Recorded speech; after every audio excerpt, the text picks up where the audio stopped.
Hello everyone, welcome to my channel Wish Infinite. In this video of Playwright with TypeScript series, we are diving into part 3 of our Playwright framework. And this time we will be focusing on integrating continuous integration, or you can also call it CI, using Azure DevOps. In part 1 and part 2, we laid a strong foundation by building a framework for UI and functional testing as well as for the API testing. Now it is time to take it to the next level by automating our test executions using Azure DevOps pipelines. Let's jump in and see how to seamlessly integrate CI into our Playwright framework. And before moving further, I would like to inform you that you can now support my YouTube channel, and for that you can go to my channel Wish Infinite and then click onto this join button and then select the desired option to become a member. You can unlock exclusive perks while helping the channel grow. Your support means a lot. And a big thank to everyone who has taken channel membership.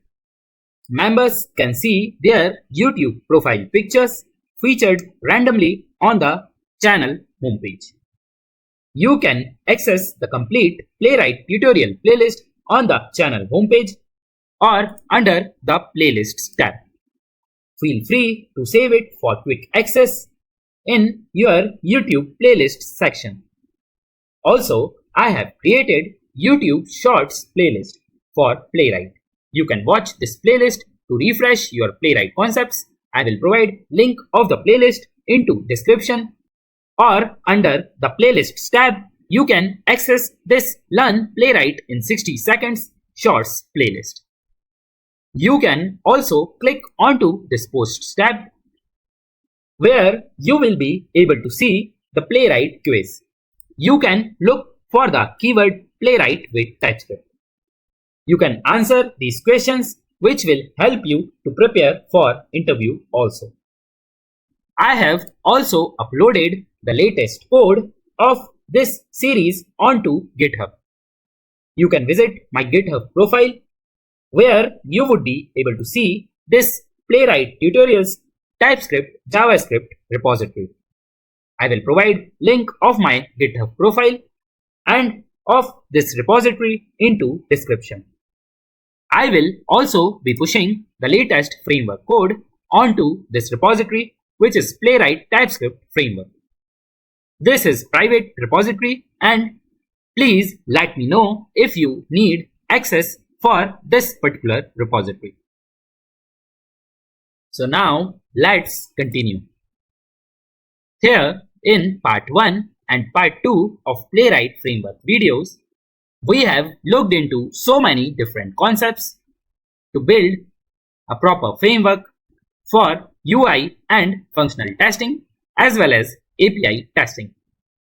Let me give you the quick recap about part 1 and part 2 of Playwright framework videos.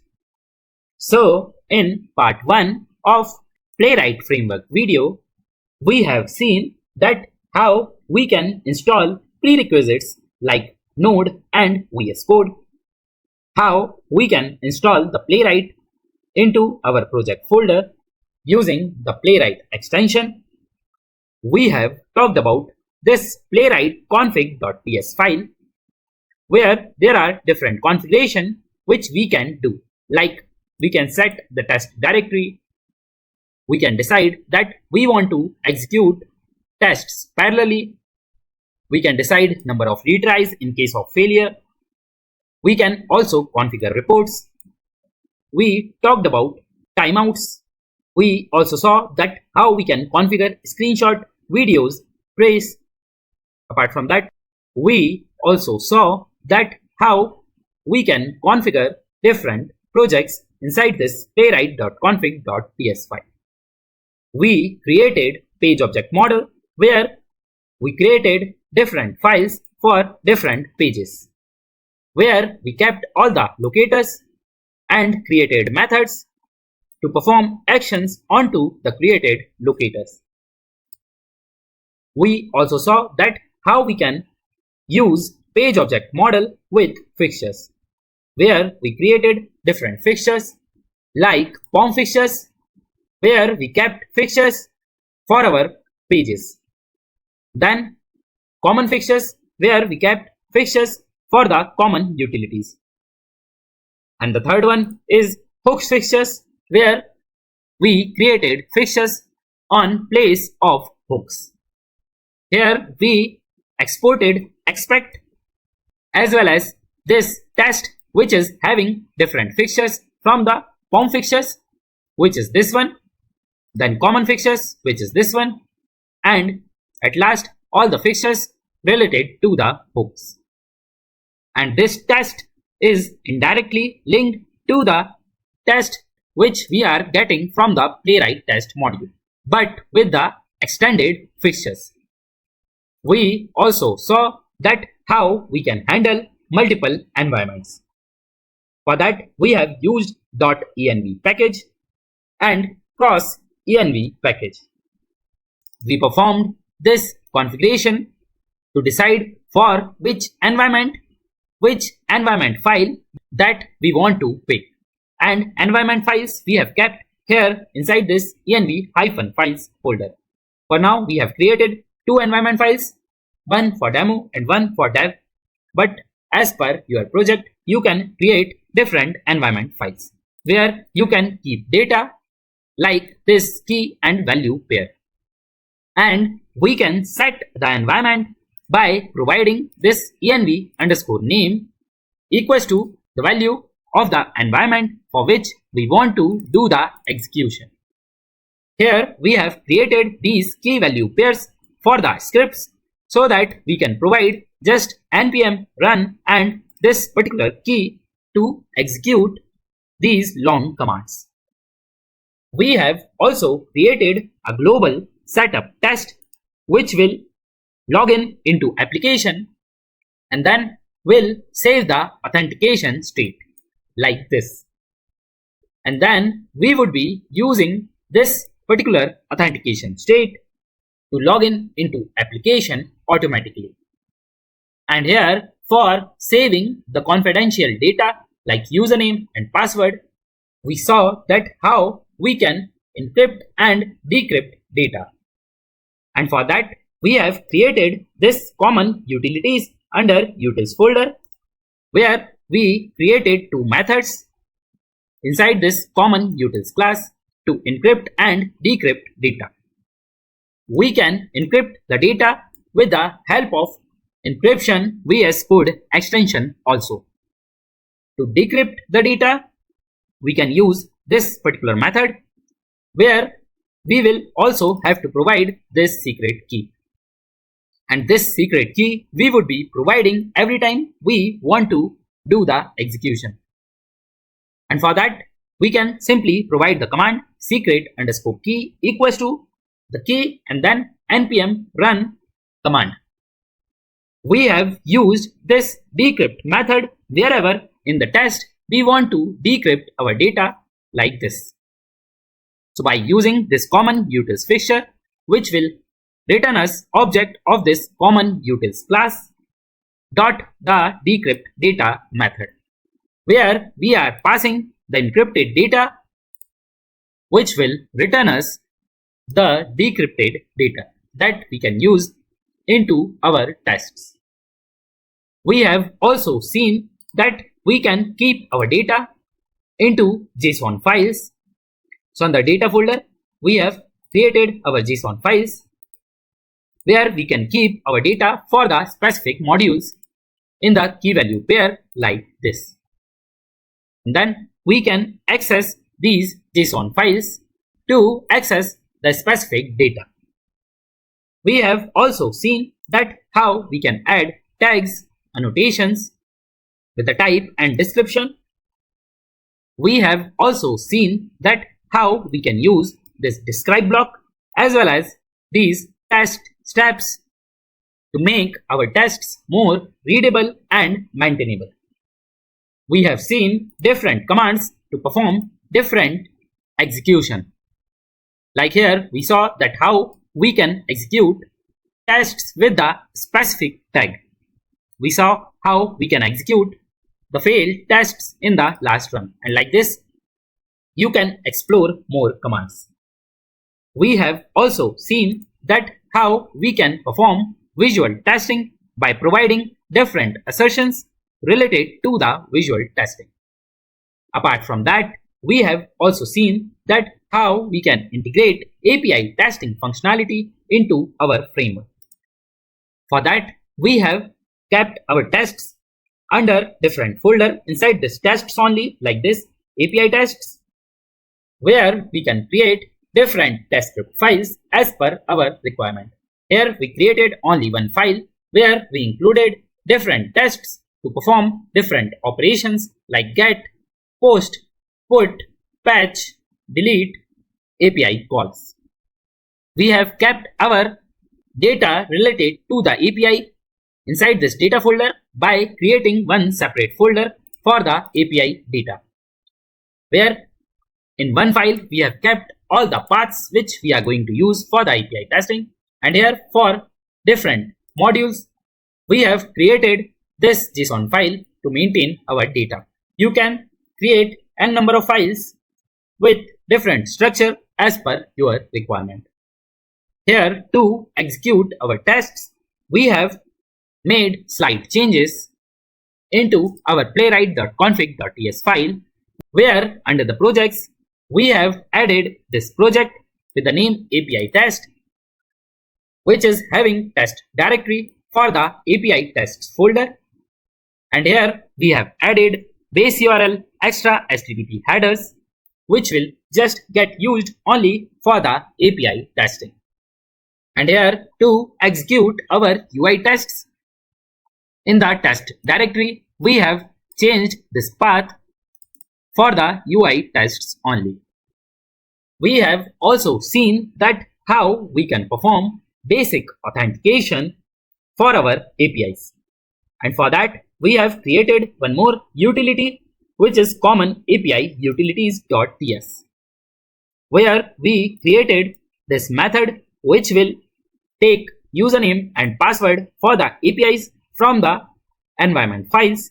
It will decrypt it and then will perform this post call with the specific username and password and will return us the token.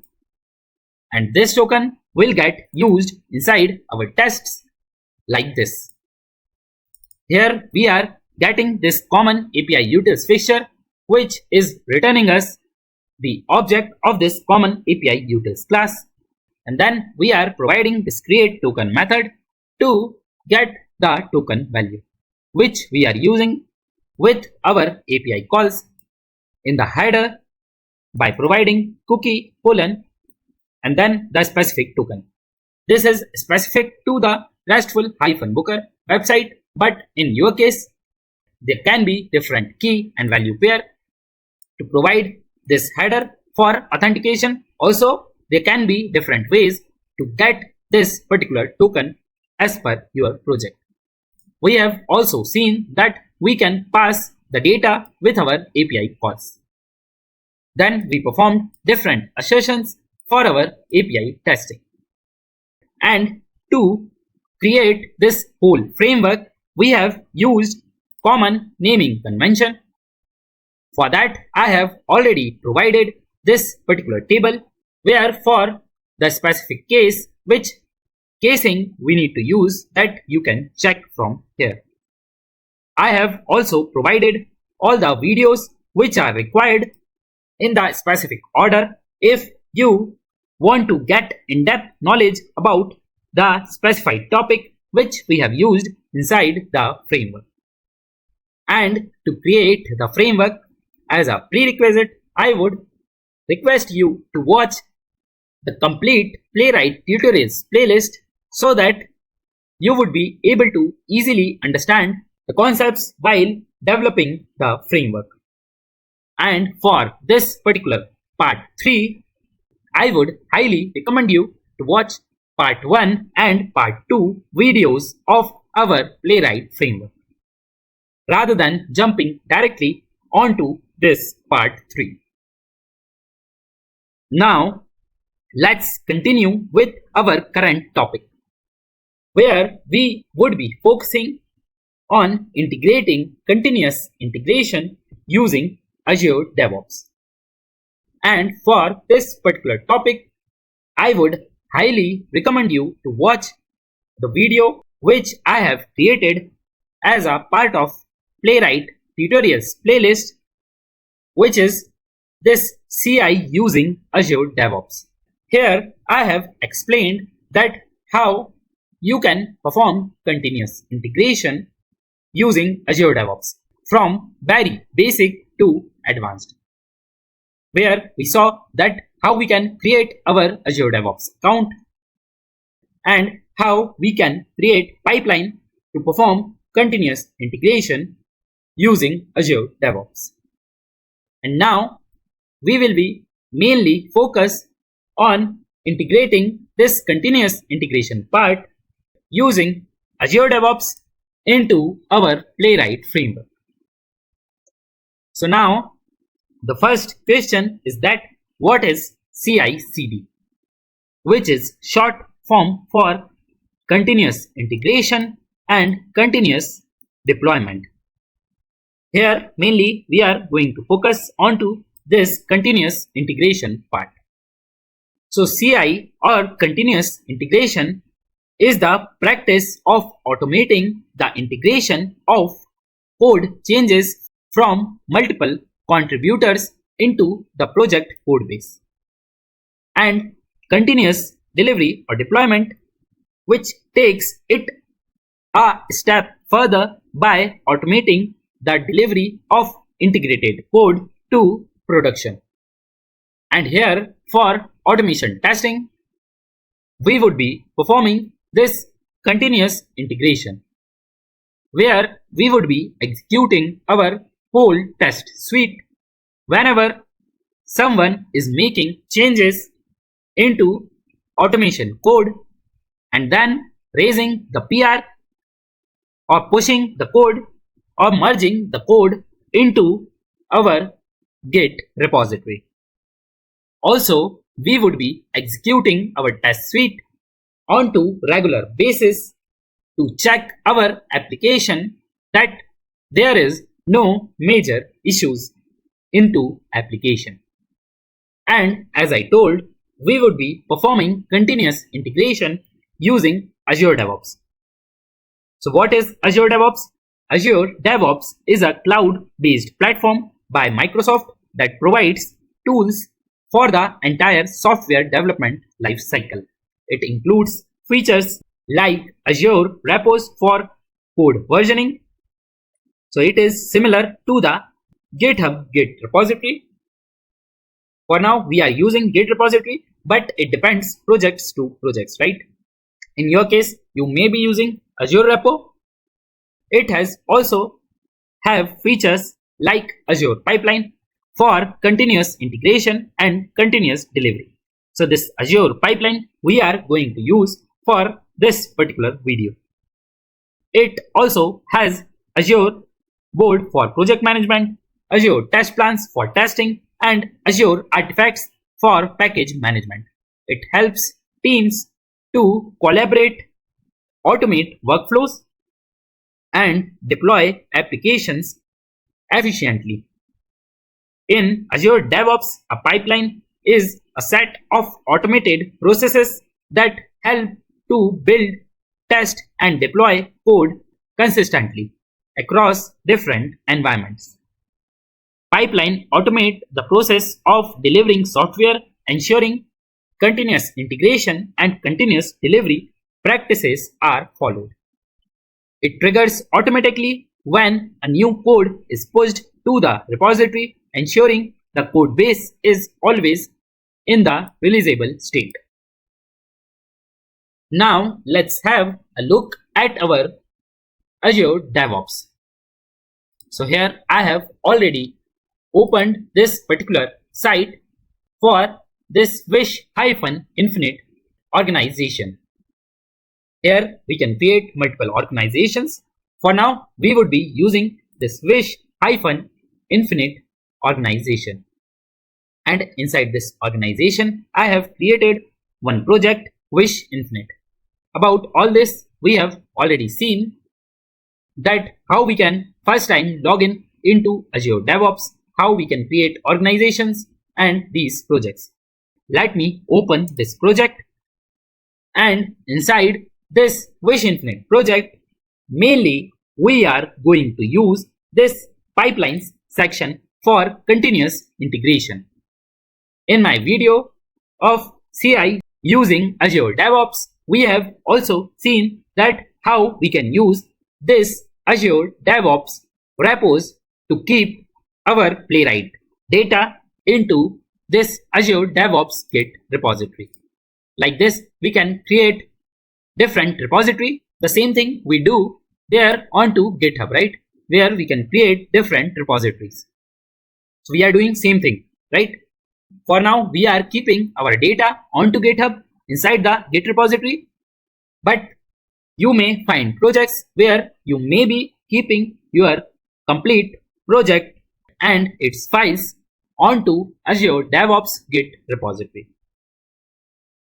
Now coming onto this pipelines. And here we just saw into theory that pipeline is set of automated processes that helps to build, test and deploy code consistently across different environments. So here under pipelines, we would be creating a new pipeline. These are old pipelines which I have created. This particular pipeline we have created for our previous video, right? So in the similar pattern, I will create a new pipeline. So here let's click onto this new pipeline, which will show us this particular page. We are under connect section where it is asking where is your code, and as I told, we are keeping our code onto GitHub repository. But as per your project, wherever you are keeping your code, that option you can select from here. Usually in most of the projects, you would be finding that you are keeping your code onto GitHub. So that's why I am taking that particular example. But if you are keeping your code onto Azure repo or Bitbucket, so you can select that particular option here. For now, I am selecting this GitHub option. And first time, once you will try to configure your GitHub's Git repository with Azure DevOps, so you will have to provide all the authorization. But if you have already provided such authorization, you would not be getting these GitHub pages. So don't get confused. For first time only, you would be getting such pages where you will have to provide the details and proper authorization. I have removed all the authorization just to specifically show you that what are all the different pages you would be getting while configuring pipeline for the first time. Here it is asking for the username and password, as I have logged out from the Git repository here. Otherwise, you would not be getting this particular option to log in. It will automatically be appeared logged in. Let me quickly log in. And as I told, if you are already logged in onto Git repository, you would be coming onto this particular page to authorize Azure pipeline. So here from the GitHub, we are authorizing Azure pipelines. So click onto this authorize Microsoft to authorize Azure pipelines. Now, once you authorize, all the Git repository of your account will be appearing here. And as I told, if you have already authorized Azure pipelines from your GitHub in past, so as soon as you click onto GitHub under connect section, you would be getting all the repositories. So if you don't get that login and authorization option, so don't get confused. That you would only be getting if you have not authorized previously. Now from here we can select the repository where we have kept our code. So here we have kept our Playwright Framework code onto this repository, which is Playwright-TypeScript-framework. Here this private is appearing as I have kept this particular repository as private. In your case, whatever the name which you have given, you will have to select that particular repository. So in part 1 of Playwright Framework videos, we saw that how we can put our code onto the specific Git repository. Now here, after this select section, we are onto this configure section, where it is showing different options through which we can configure our pipeline. And from here, we can select this starter pipeline option. In your project, if you have already created Azure Pipelines YAML file, then you can select this option. For now, I am selecting this starter pipeline option. And I am selecting this particular option as I have not created any Azure pipeline YAML file here. This particular YAML which got generated is specifically for the GitHub Actions. If we don't want to use GitHub Actions, then we can delete this file from here. For now, I am just keeping it for our reference. And as I told, we have not created any Azure pipeline YAML file. So we are selecting this starter pipeline option here. Now, once we select that starter pipeline option, we would be onto this review page, where we need to review our pipeline YAML file. So what is this YAML file? You can either use this YAML or YML, right? Both are same. So what is this YAML file? A YAML file is a text file that uses a specific format, YAML, which is YAML int markup language, designed to be human readable and easy for computers to parse. In CI/CD, like GitHub Actions or Azure DevOps, a YAML file defines what to run, where to run, when to run, and how to configure it, etc. So in short, here into YAML file, we can provide different configurations for our continuous integration. About this YAML file, we have talked in much depth into that previous video related to the CI using Azure DevOps.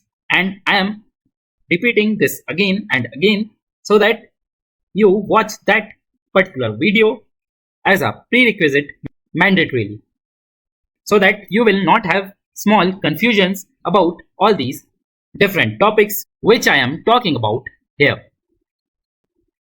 Now let's configure our Azure pipeline.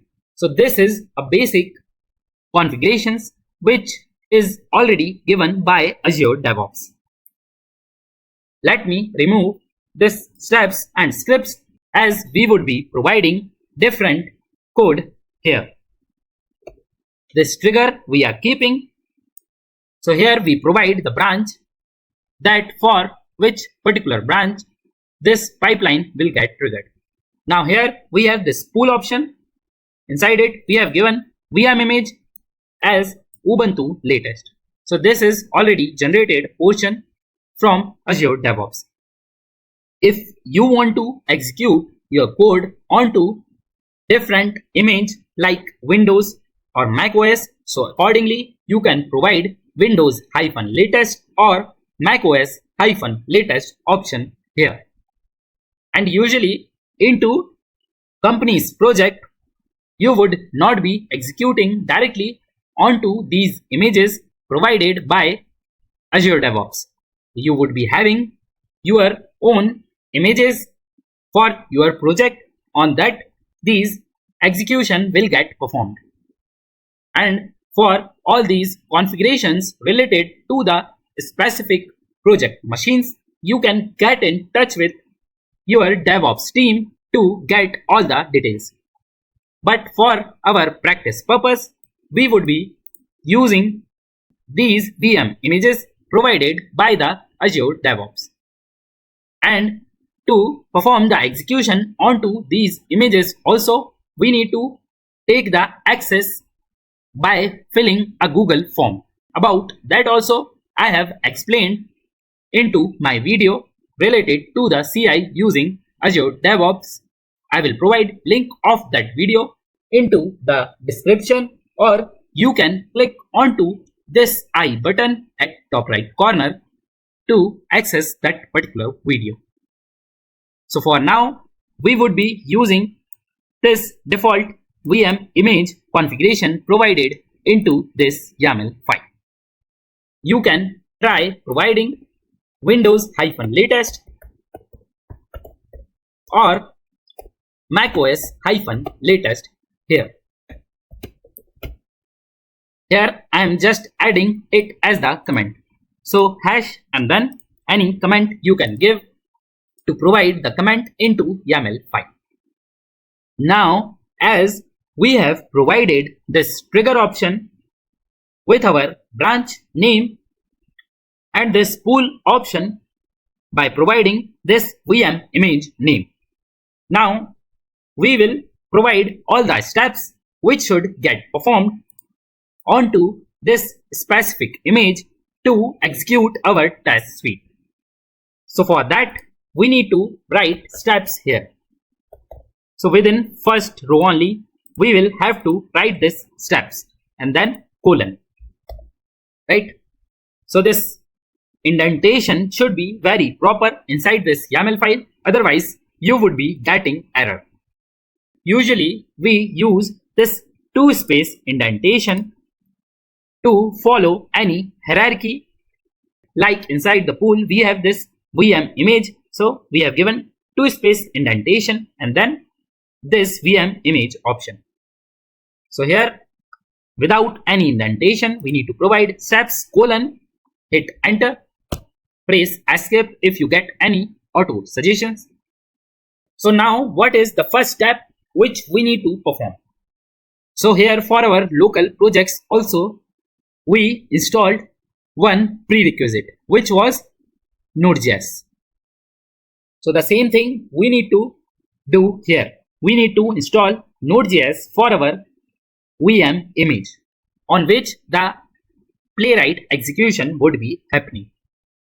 So to provide Node.js installation configuration, either we can write all the configurations directly here into YAML file, or we can use this assistant. So click on the show assistant, and here we would be able to see all the tasks list which we can use. Here let's search Node and then click on the Node.js tool installer, right? We need to install the Node.js tool. Click here, and here we just need to provide this version specs. Other options you can keep it as default one only, like for this source of version, it has already selected specify node version, right? Then we need to provide this version spec.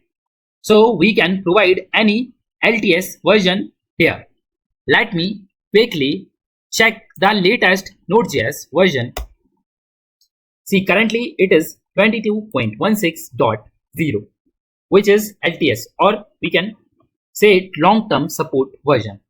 So here go to this pipeline, and now under this version spec provide 22.x, which means it will consider any version in this 22 series. It can be 22.18.0, right? So that's why we are providing 22.x. Here, if you want, you can select this check for latest version option, but as here it is written, it can cause to incur download cost when potentially not necessary. For now, I will not be selecting this option here, and I am keeping all the default options as it is. And then click onto this add. And before clicking onto this add, make sure that you are onto this new line after the steps, right? Otherwise, it will add the code onto the specific line where your cursor is. So click add here. And now see under the steps, we have this task after two space indentation, where it has provided this task as node tool @0. This is kind of serial number, right, for our task. If we will add any new task, it will have @1 number. And here we have one more key, which is inputs : where we have provided version source and version spec, which is 22.x. So if you remember this particular configuration, you can also write it down with the exact same indentation, right? Here we have two space indentation inside the inputs. As we have version source and version spec, we have 4-step indentation.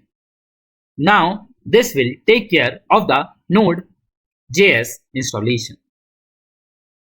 Now once Node.js is installed, we need to provide command to install all the dependencies which we have provided inside our package.json file, right? So these are all the dependencies which should get installed. So it will consider all the dependencies which we have provided here, or you can say it will consider all the dependencies which are there inside our package-lock.json. And to install all the dependencies, we need to provide the command. And to do so, go to next line, press escape here for this auto suggestion. Again, hit enter, hit escape, go to the first column, and here we need to provide -space script. See, auto suggestion is also appearing here.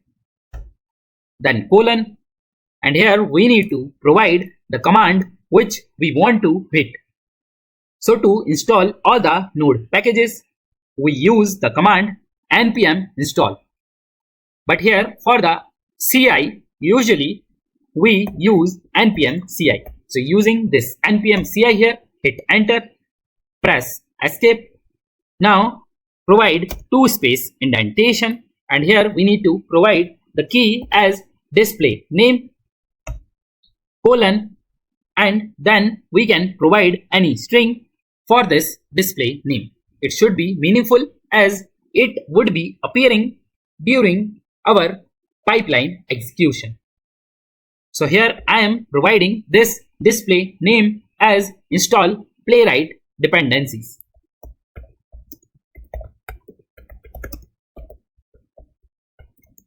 Now once all the dependencies have installed, we need to provide the next step, which is to execute the next command. For that, hit enter, press space. Again, I'm hitting enter to give one space here after this particular section. Now go to first row, type -space and script here, colon, and then we need to provide the command to install all the Playwright browsers. As onto browsers only the execution is going to happen, and for that we have the command which is npx playwright install -with -dps, which is short for dependencies. And here I will give the display name as install Playwright browsers. Provide 2-space indentation and give display name : and then the name. which I have provided as install Playwright browsers. Now provide one row gap here. So hit enter, press escape, again hit enter, escape, go to first row. Now we need to provide our next command to execute our Playwright tests. And for that, what is the basic command? It is npx playwright test. But that command we are not using with our framework, as we need to provide extra details also. So what is the command which we were using with our framework? Was the secret key equals to our secret key, then npm run and the specific script key for the specific command we want to provide.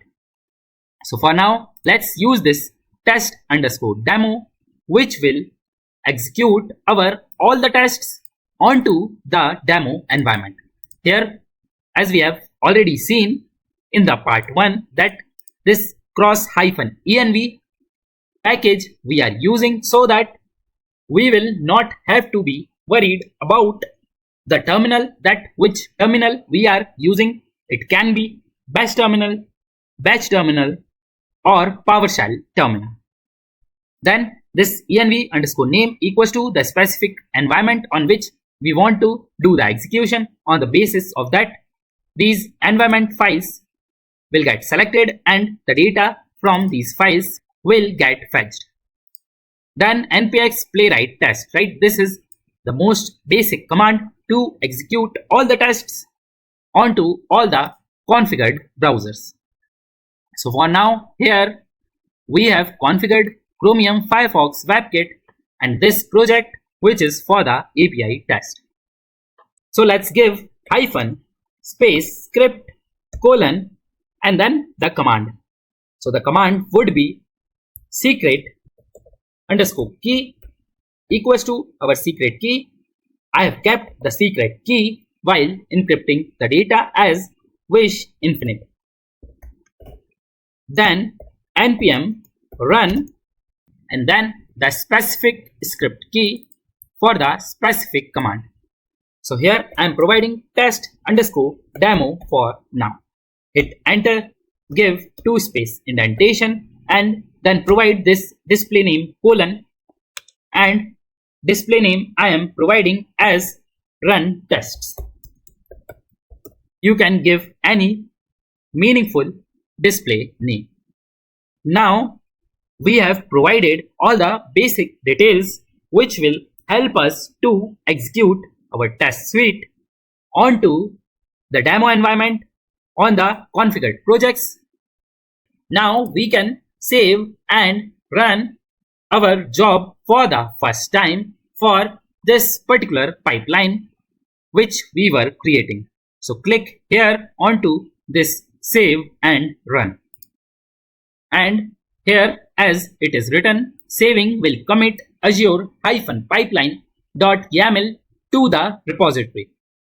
For now, into our project folder, we are not having any such YAML file with the name azure-pipelines.yaml. But once we commit our code and once we will pull our code here into our project folder, we would be able to see the same file. Now select this default option only. If you want to provide some extra details while committing your code, you can provide it here. For now, we are committing directly to the main branch, but in your project, if you have process to commit onto any sub branch before merging your code onto the main branch, then you can select this option and can provide the new branch name on which you want to commit your code.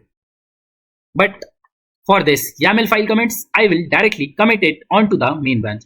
In your project, there can be the case that you cannot directly commit onto the main branch itself. So in that case, into actual project scenario, you will have to click onto this option, create a new branch for this commit, and then to start the PR to merge the code onto the main branch, right? For now, we are keeping this commit directly option selected and click onto this save and run. And see, it is showing us this page where for this particular branch, this is the timestamp, this is the commit message, and here all the details are appearing related to our repository, the branch name, the time, and the job details. If you will click onto this job, you would be able to see all the commands or all the steps which we have provided into our YAML file will get performed here. See here, from the top it initialized the job, then it checked out our Git repository, which is this one. See, it is checking out. Right from this repository only our Playwright Framework project code should get checked out. Then we have provided different steps like to install the node tool, then to install Playwright dependencies, see, by using this npm CI command. Then this step is in progress, which is install Playwright browsers. So every time all these steps will get performed, right? Whenever you start the execution, I will fast forward this execution. See, now this run tests step is appearing here, where it will execute all of our tests onto different projects or browsers and also our API tests. And as it will take some time, I will fast forward this execution process.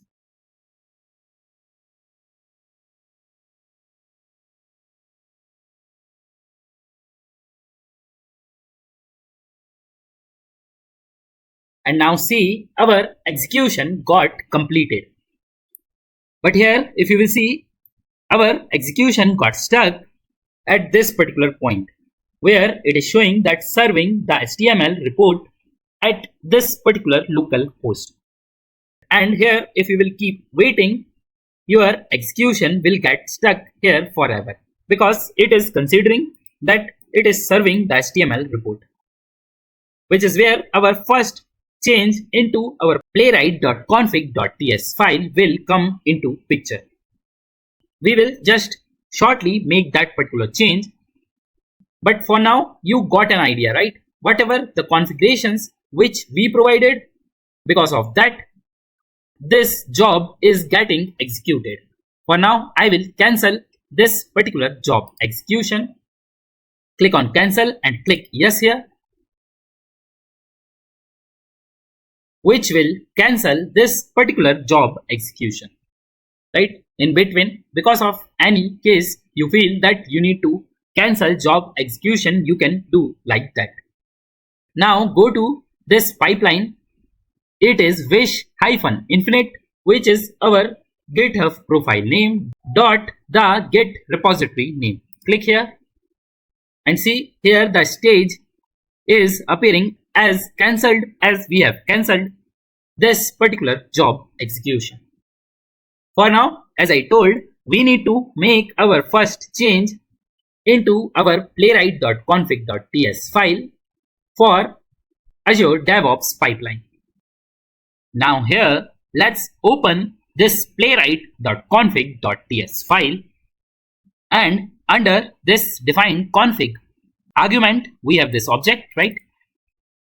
Where we have the key as reporter, where we have configured this HTML report. So this reporter is the key and its value is an array, and inside an array we have tuple, which is having first value as HTML and the second value as the object, with the key as open and its value as always. And because of this only, when Azure DevOps job was getting executed, at the end of the execution, it was trying to open this HTML report. But in case of CI, we don't want to open HTML report after execution. Why? Because at end of execution, it will always try to open that HTML report and our job execution will get stuck. So because of that, we would be putting value of this open as never here. So our HTML report will get created, but it will not try to open that HTML report. For your local development purpose, you can change this value to always or on failure again.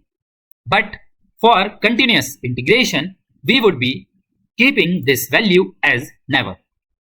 So this is the only change for now we would be making, and because of this change, our complete job execution will be happening. It will not get stuck.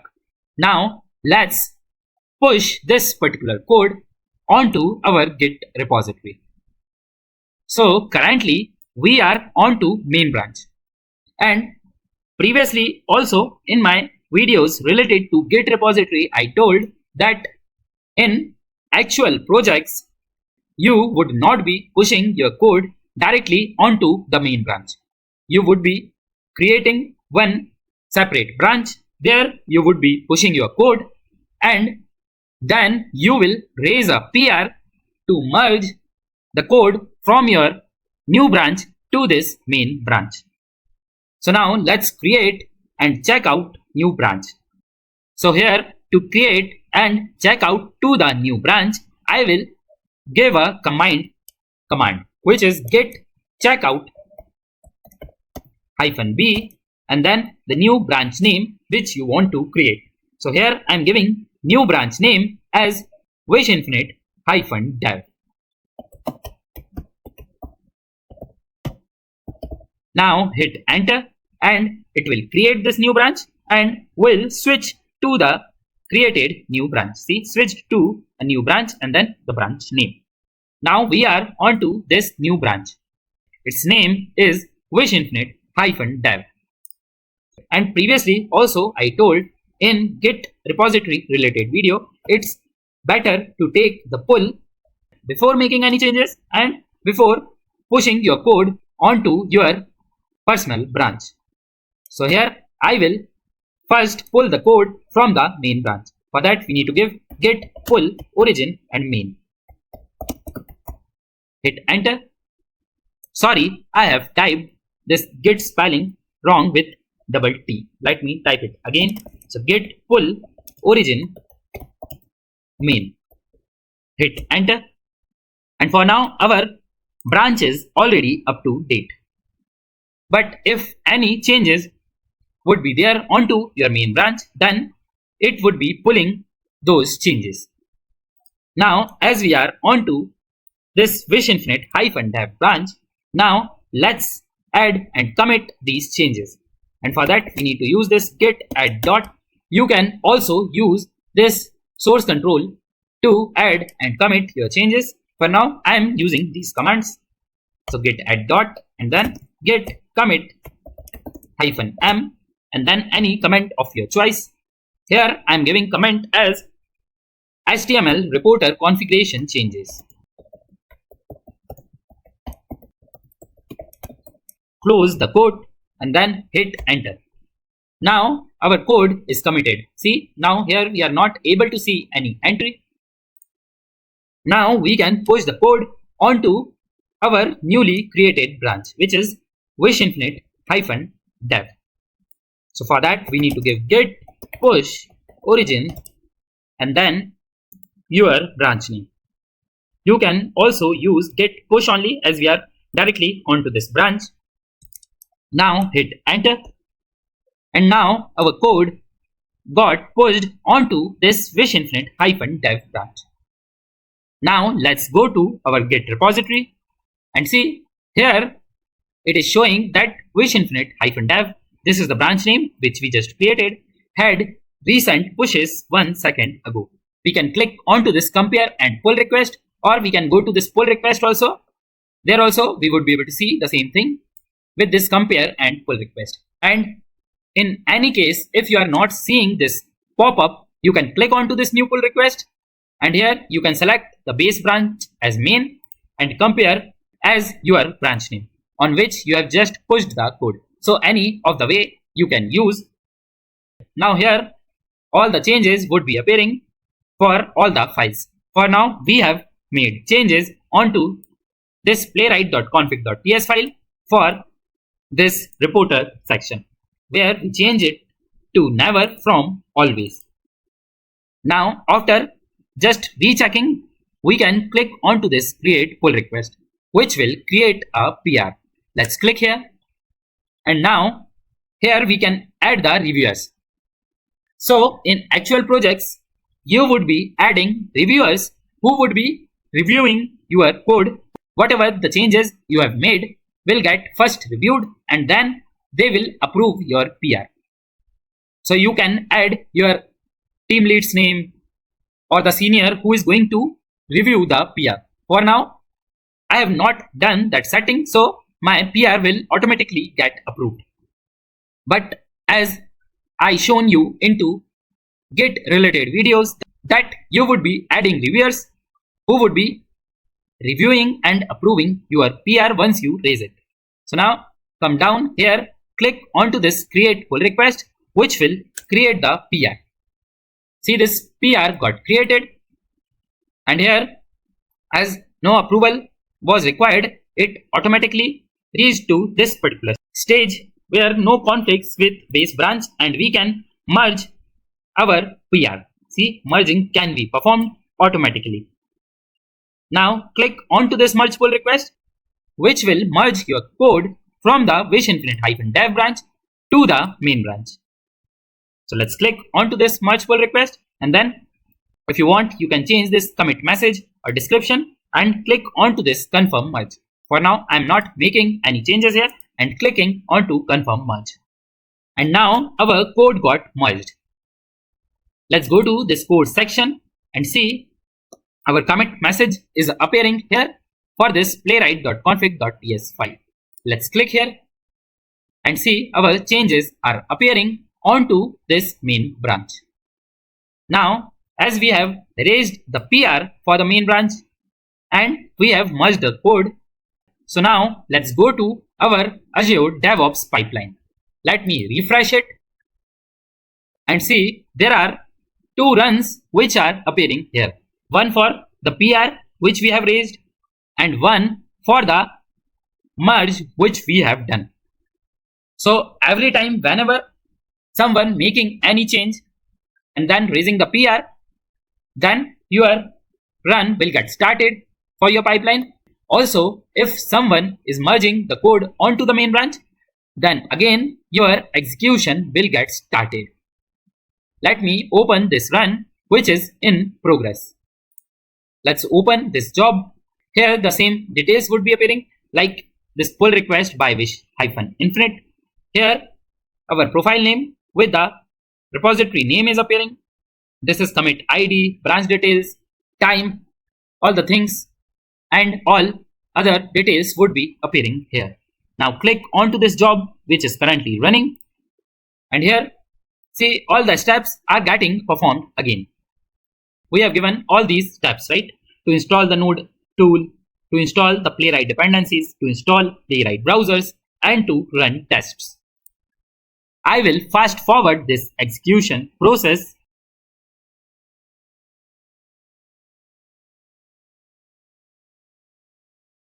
and see our job execution got completed. And here let me click onto this run tests and see out of 23, 7 got failed and 16 got passed.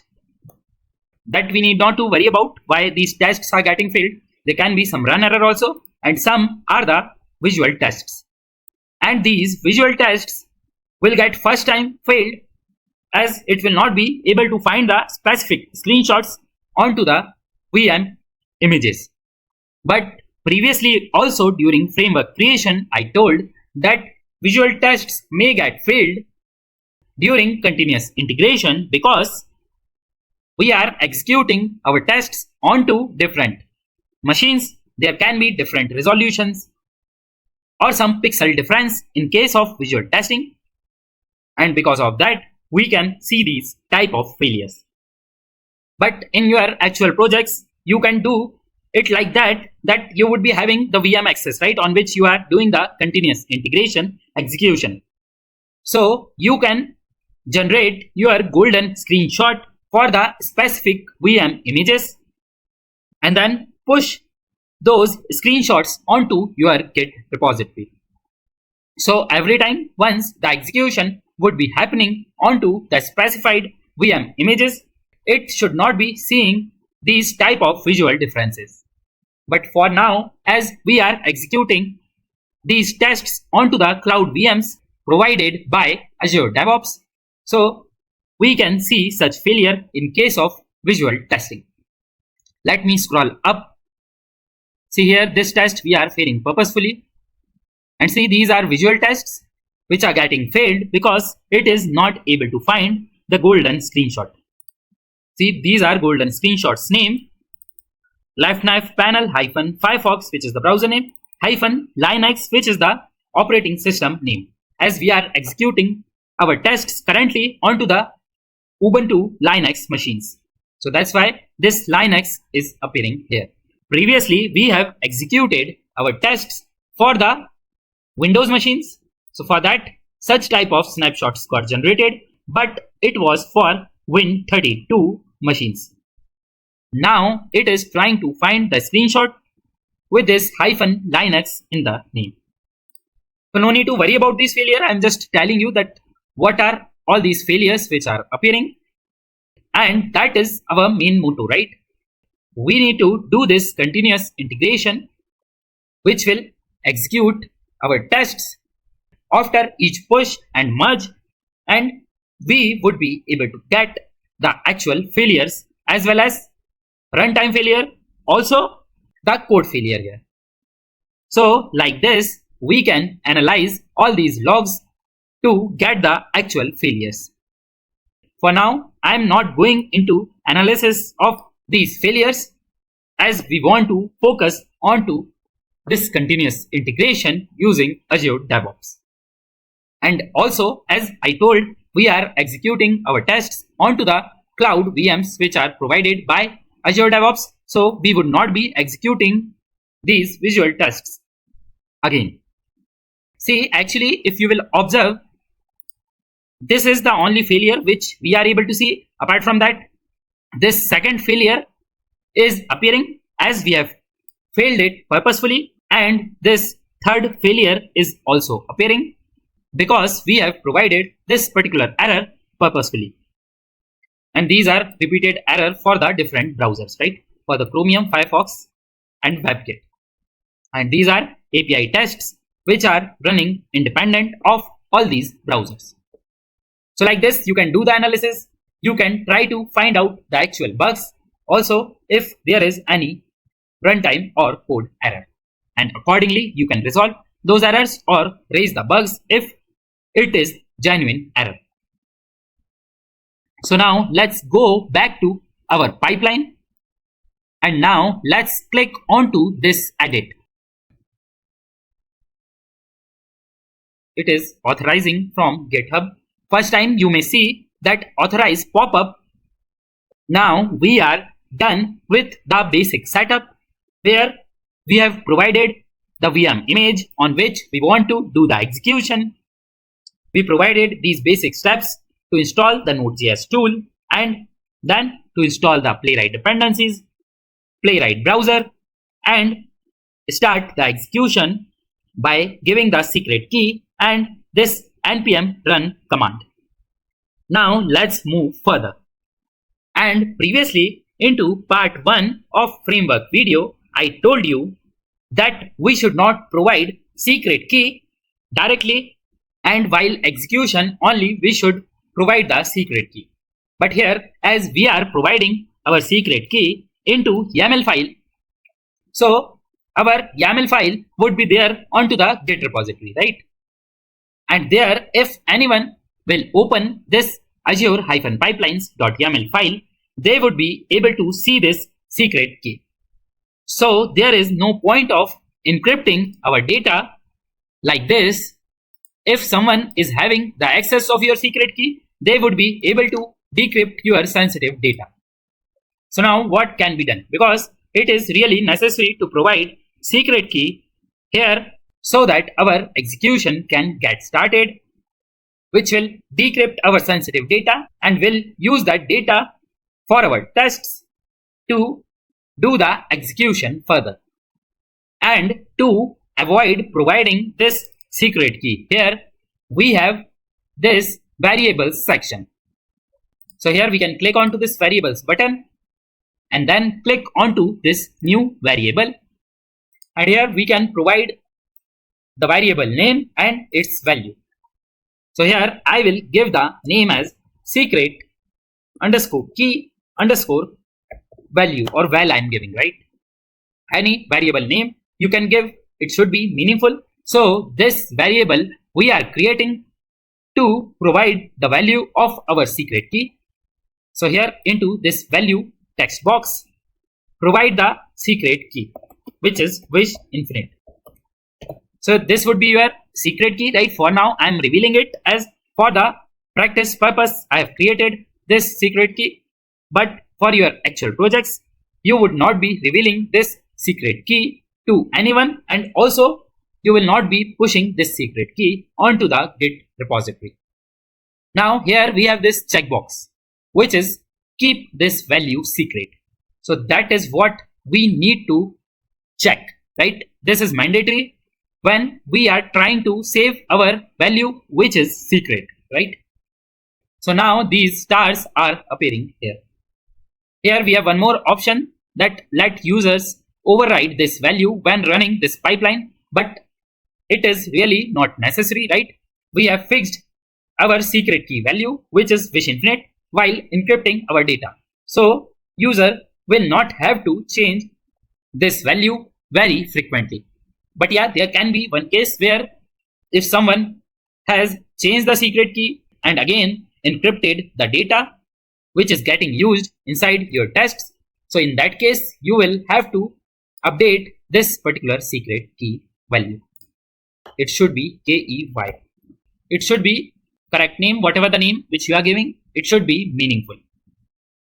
Now we can use this variable like this $, then within parenthesis we need to provide this variable name. If you are using a specific terminal, in that case you need to use these variables like this. But for now we would be using this bash script way. Now let's click OK. See, our variable got created, and as here we have marked it as secret, so it is showing stars here, right? If you will not mark it, it will show the value. Now let's go back and here click onto this save, which will save your variables which you just created. Let me close it. Now let's remove this secret key which we have directly provided here, and let's use the variable which we just created. And for that, provide $, opening and closing round parenthesis, and provide that secret key variable, which is secret underscore key underscore val. And as I told, whatever the name which you have given here should come here. Exact same name, secret underscore key underscore val.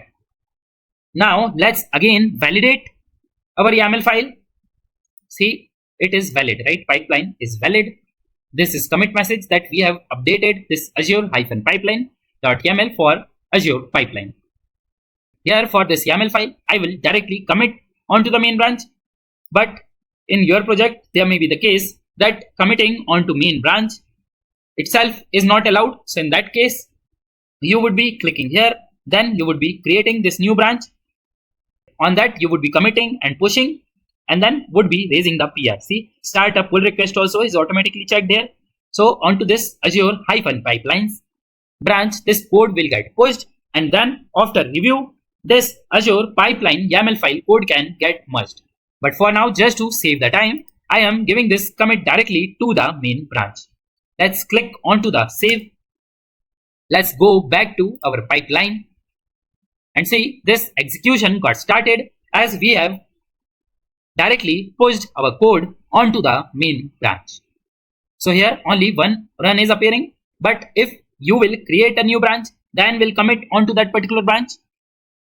And as soon as you will raise the PR, one run will get started. And once this merge will happening, again one more run will get started, right? So be aware of that. For now, only one run would be appearing in our case because of direct commit onto the main branch. Now again, the same execution would be happening, but this time we have not pushed our secret key onto the Git repo. Let me come here onto the Git repository. See, here we have this Azure-pipeline.yaml file. And now, previously, as we were writing Wish Infinite, so anyone who has access of this Git repo would be able to see the key. But now, because of this secret variable which we have created, it will not show our secret key into the Git repository. Although we have created this Azure-pipeline.yaml file through this Azure DevOps pipeline, but every time we are committing all the changes, whenever we are clicking onto that validate and save, so all the new changes would be appearing here onto our Git repository also. Now let's go back to our pipeline and see our execution is happening. And here also it is just showing secret key and then star because we have marked this particular value as secret. But in case of previous run, you would be able to see that secret key. Let me quickly show that to you. Let's open any previous run, go to the job, click onto this run. Let's go to the top and see here our secret key was appearing because we have not created any variable. We have not marked it as the secret. So that's why it's better to provide variable and mark it as secret whenever you are providing any secret value. Now let me quickly fast forward so that this run gets completed.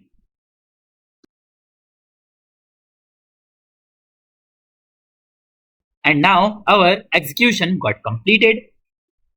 Let's go back and now let's make some more changes for our YAML file.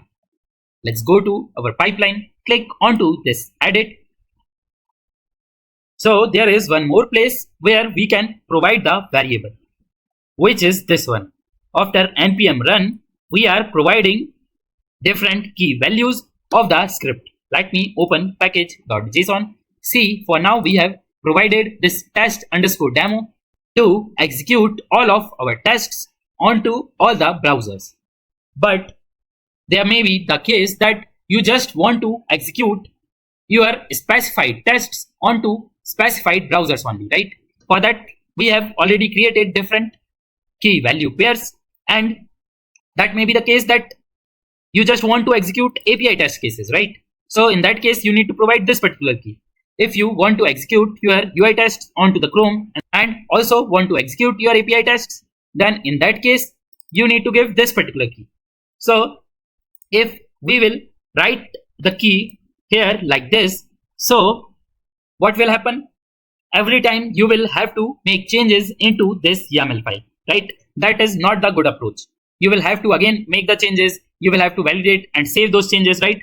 Commit those changes. So that is very long process and that is not feasible. So now here also we will provide the variable. So again, click onto this variable. Let's create a new variable. Click onto this plus icon. Here, let's provide the variable name. So here I will give the name here as script keyval, right? These are all keys for this scripts, right? So script underscore key underscore val. See, we are using this uppercase for each word separated by these underscore. The same naming convention I have added here, right, into the table. So for these Azure DevOps environment variable name, we are going to use uppercase separated by underscore. Previously also we provided this secret underscore key underscore val in the uppercase separated by underscore, right? This time it is script underscore key underscore val. You can provide any name ABC XYZ, but it should be meaningful. And here let's provide one default value. you can use any of your key from here. Let me create one new key and command for continuous integration. Let's provide comma, and then within double quotes we will provide the key name, colon, and then the command as its value. So now let's first write the command and then we will give the key name. So first we need to provide this cross-env. Then we will use demo as the environment name. So env underscore name equals to demo. Then npx playwright test. This is the basic command, right? Now we will provide project as Chromium, as I want to execute the tests onto the Chromium browser only, right? It's up to me and up to you, right? Whatever the command or whatever the configurations you want to do, that command you can give here. So hyphen project equals to Chromium. Then I'm not providing this hyphen headed because onto the machines, in case of continuous integration, I don't want to see the browser. So not providing this hyphen headed so that execution will not open the browser. Here also we have not made any configuration to open the browser into our playwright.config.ts file. Now I don't want to execute visual tests. For that, what I can do, I can use the tags. And rather than providing the tags on which the execution should be happening, I would be giving the tag on which the execution should not happen. And to do so, we need to give this grep invert equals to @visual, right? This is the tag name. I think we have created the test for this login module. Let me open it. See, this is the tag name and this test is the visual tests, as we have provided different assertions for the visual testing. Let's use this visual tag only. So @visual, and here one more configuration I want to do, that I want to execute my API tests. So in part 2 of the video, I told you that as we have created a separate project for the API tests, see here under this project section, we have created a separate project for the API tests, which will pick and execute all the tests under this API-tests folder with these configurations. And to execute our API tests, again, we can provide project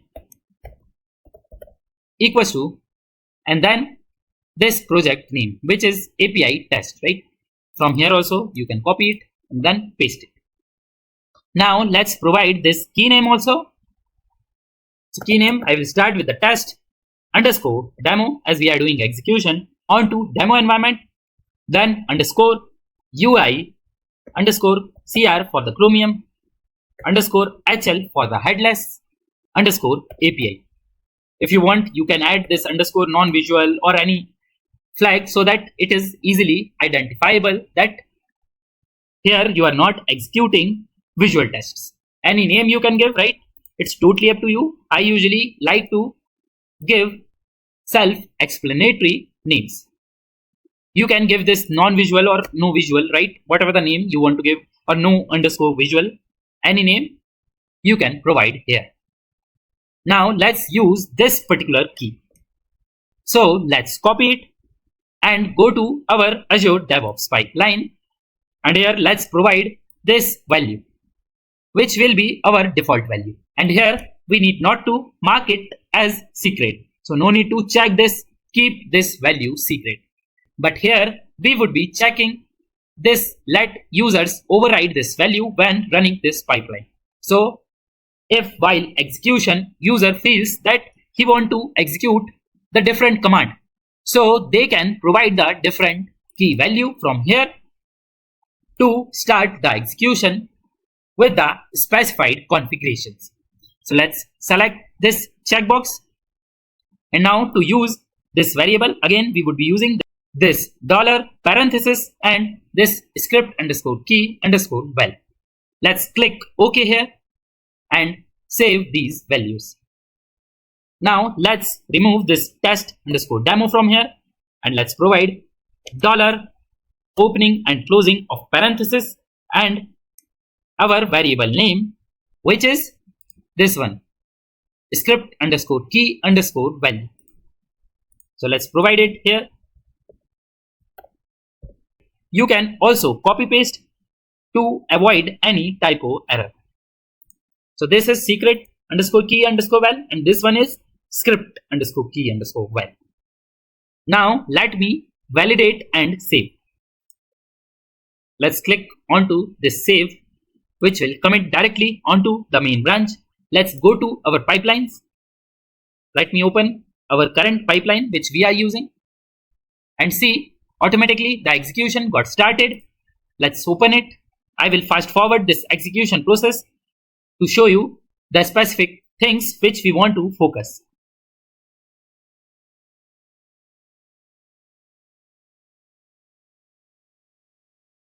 Now the execution got completed.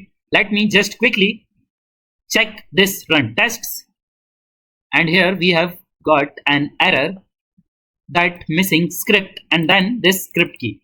So now it is taking the value from that variable, but it is showing missing script. Why so? Because I just made the changes here but did not push the changes, right? Let me quickly commit and push these changes. Added new command in package.json. Any meaningful name we can give here. Click onto the commit. Then we can click onto the publish branch, which will do the same thing as git push origin and then wish infinite -dev. Now we have just pushed the code. Here for now, if we will go to our pipeline, no execution will get started, right? But now as soon as I will raise the PR. So let me go to this pull request, click onto this new pull request, change this compared to wish infinite -dev. See, these are the changes which we have done, right? We have added this particular line. Now click onto this create pull request and then onto this page. If you want to add the reviews, add that, and then click onto again this create pull request. Now as we have created the pull request, although we have not merged it, but our execution for this pipeline will get started. Let me refresh the page and see, for this PR which we just raised, the execution is happening. As soon as we will merge this particular PR onto the main branch, one more run record would be appearing there. Let's merge it. Now merge has completed. Let's refresh here and see one more run record is appearing here. And this time the error should not be appearing here for this job, and our execution should be proper. Let me fast forward this execution process just to show you that execution is happening properly with our new script key which we have provided through variable. So by default it is taking that particular key. We have not provided any other key, right?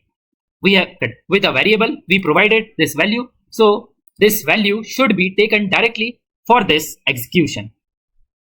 Let me fast forward it.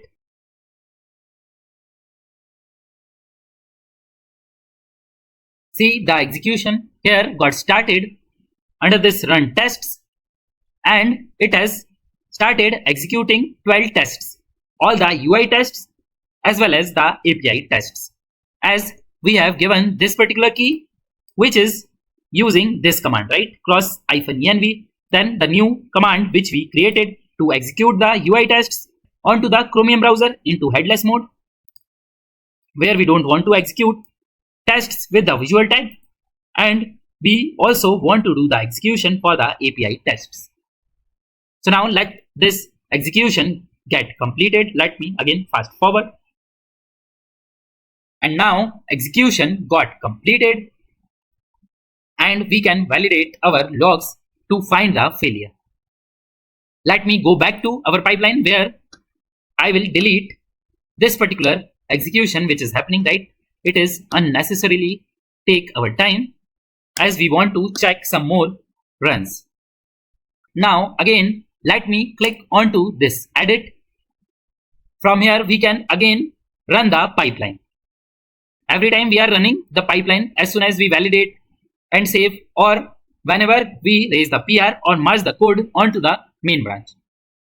Now let me click onto this run branch just to show you that if we want to change value of this particular variable. So for now it is taking this default value, but here let's click on run, and as soon as we click onto this run pipeline, we will get this particular page, right, where we can select the branch, and here we have this advanced options, and under it we have this variables. Click here. For now we have created one normal variable, right? One was the secret variable. For that we have not selected that user can change its value, right? Let's click here, and from here we can change the value. So let's say you have the requirement, you just want to execute the API tests. For that we have this command, right? This one at line number 16. And for that the key is test_demo_API.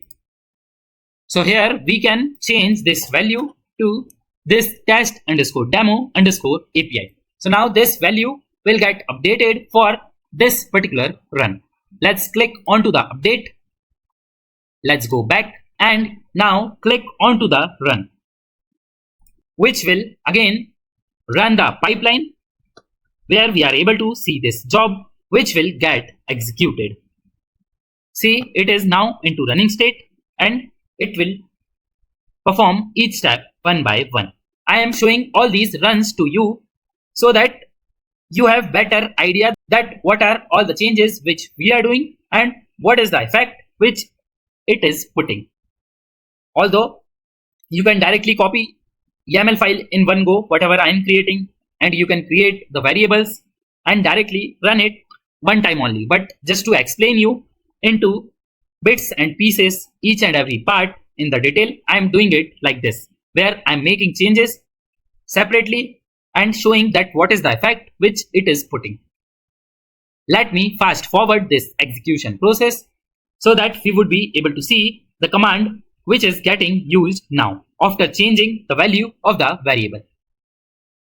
And as we have changed the value of the variable to this test_demo_API, but as per your requirement, while doing the execution, if you feel that you want to execute with any of the specified command, so you can provide that particular key. And now our execution got started, and on the top you can see that this time it took this test_demo_API key, which indirectly took this particular command. And like this, you can provide any key here, and for that key the pipeline run would be happening. See, under this pipeline run we have this run new option which can also be used to initiate the run, where we can change the variable value also. Let's go to the pipeline page. Here also we have this run pipeline option where we can change the variable value. See, now this value got changed because we are onto main pipeline page where it is showing the default value.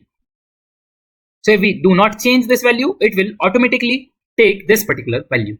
So let's say if you are doing daily execution at night time at 3 AM, right? So in that case, you would not be changing this command. You would be deciding a default value which will automatically get picked daily at 3 AM to start the execution. That scheduling also we will learn that how we can do so in later part of video. Now there is one more way to provide this variable and its values. Let me show that way also to you, but usually I prefer this particular way where we can simply go here and change the value by typing it here. But let's say you want to see already pre-populated value, and then you can select the specified value like the drop down, right? In the drop down you can configure all these keys, and then while execution you can simply just select those values. And how we can do so? So let me tell you that particular way. So to create the drop down on place of this text box, right? So directly you cannot configure that particular variable. Let me click onto this edit, which will open this Azure pipeline.yaml. So for now what we have done, we have created the variable here, which has the default value, and then we can type or paste the new value before starting the execution. But as I told, if you have the requirement that you don't want to type the value every time, but you want to select the value from the drop down, so that can also be done. But for that, we cannot do direct configuration like this into Azure DevOps. We will have to make some changes into our YAML file. So let's go here, and here let me add some code.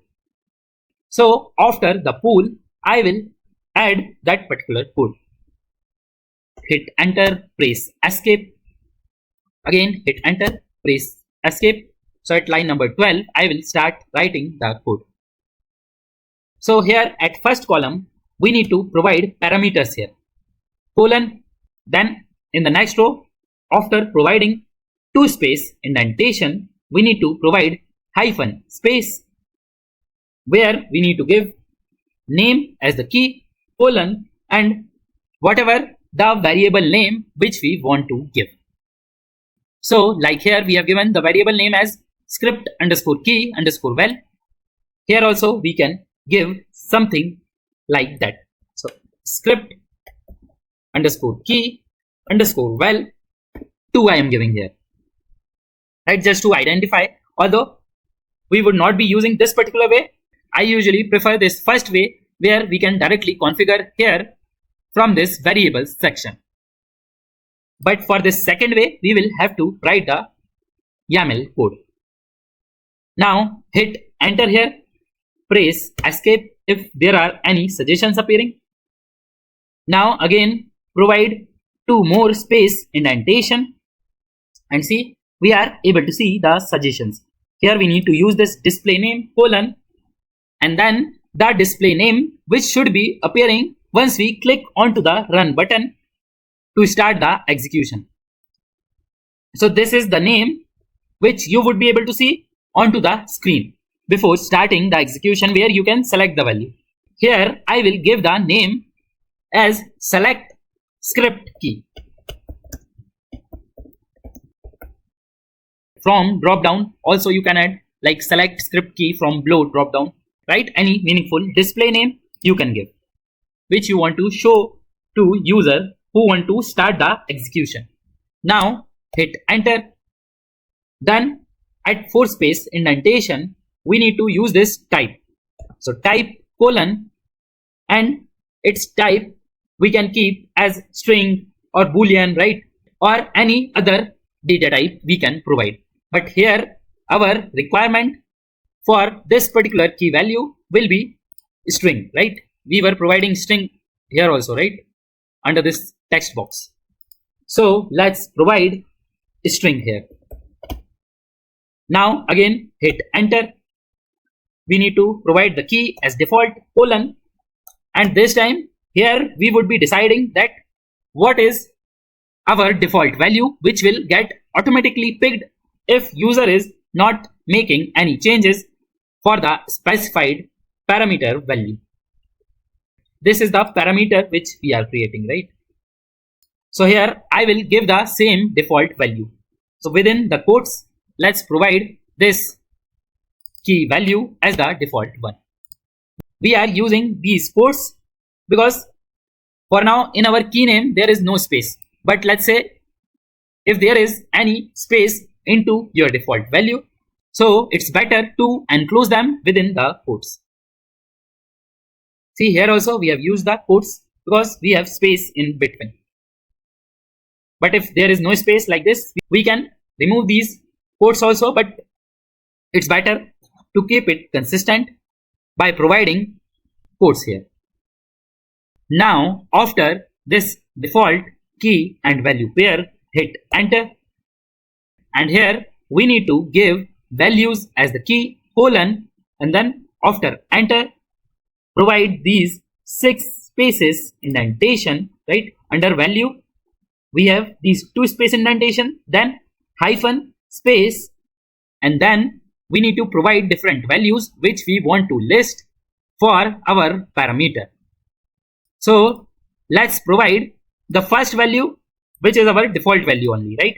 Because it should appear in drop down also, so that if user wants to select this value again, so he can. And it is mandatory to provide this particular value, which we have provided as the default one under these values. Otherwise, while validation, you will be getting error.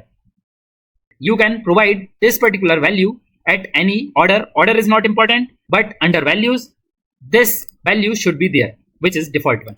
Let's provide it at the first place only. Now hit enter. Again, provide hyphen space, and let's provide some different keys here. Let's pick this test underscore demo. So from here, this package.json, we are providing different keys here. Let's give it here. Let's take one more.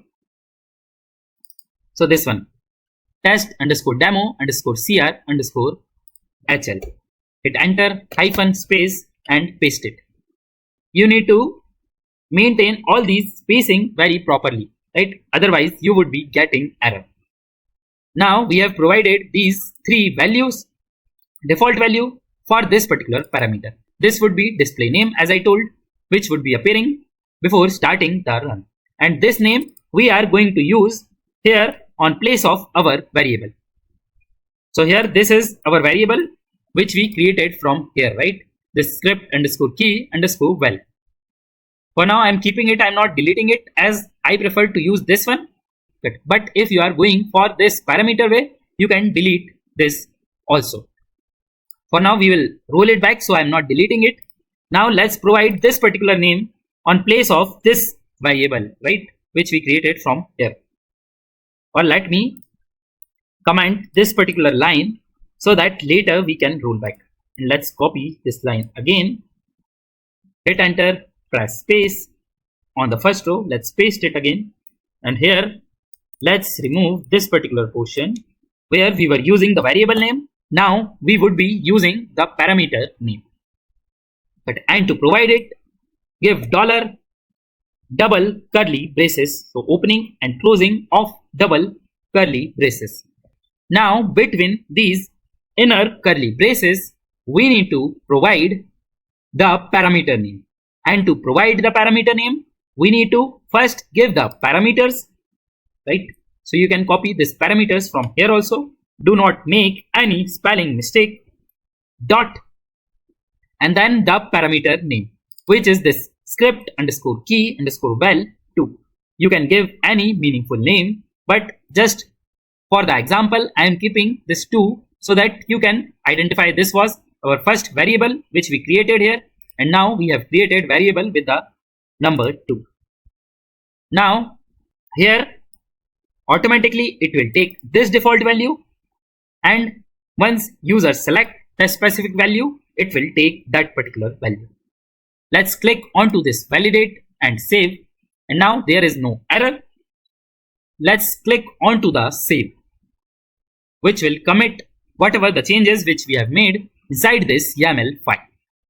It will automatically start one execution which will take this particular default value, and if user wants to manually start the execution, we can click onto this run and see it is showing this section now, which is showing this select script key, because we have given this display name as select script key. Whatever the name which you give here will appear here.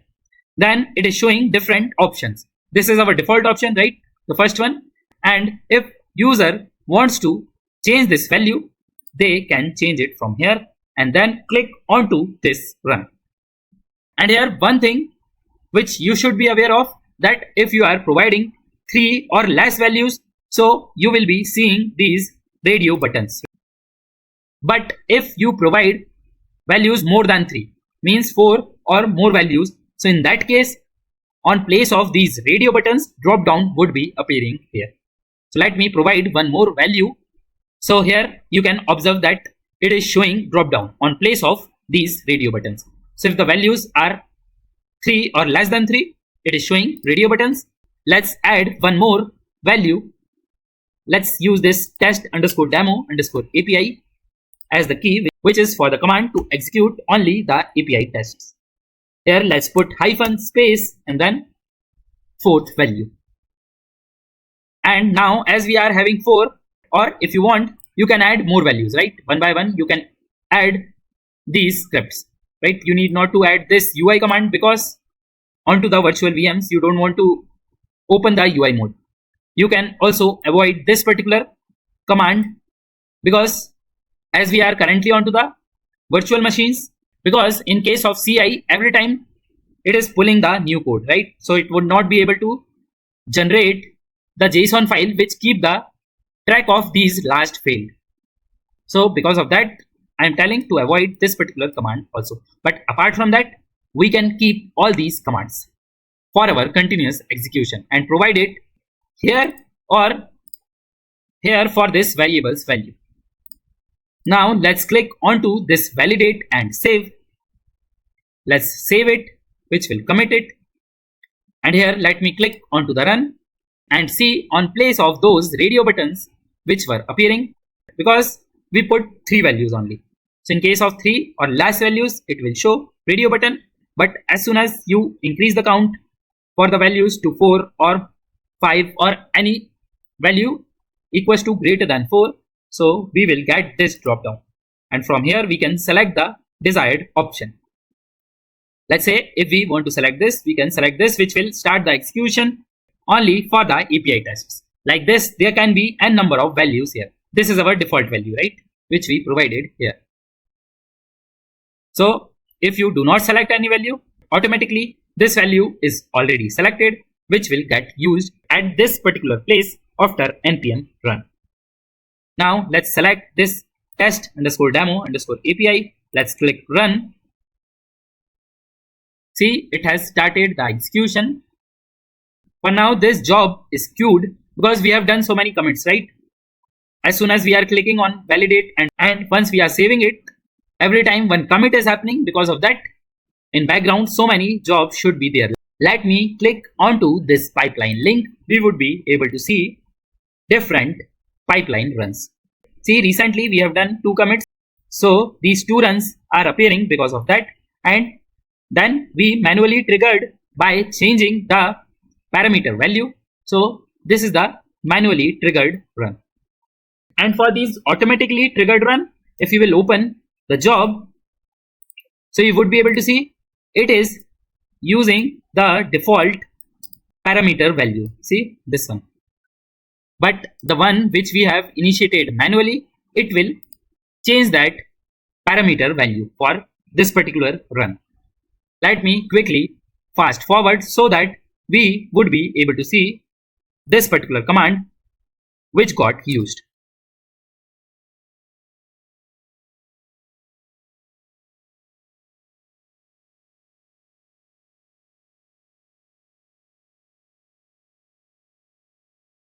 And now the execution got completed. Let me quickly click onto this run test and see it only executed the API tests because we have selected this test_demo_API option, which indirectly executed this particular command, where this hyphen project is given as API test.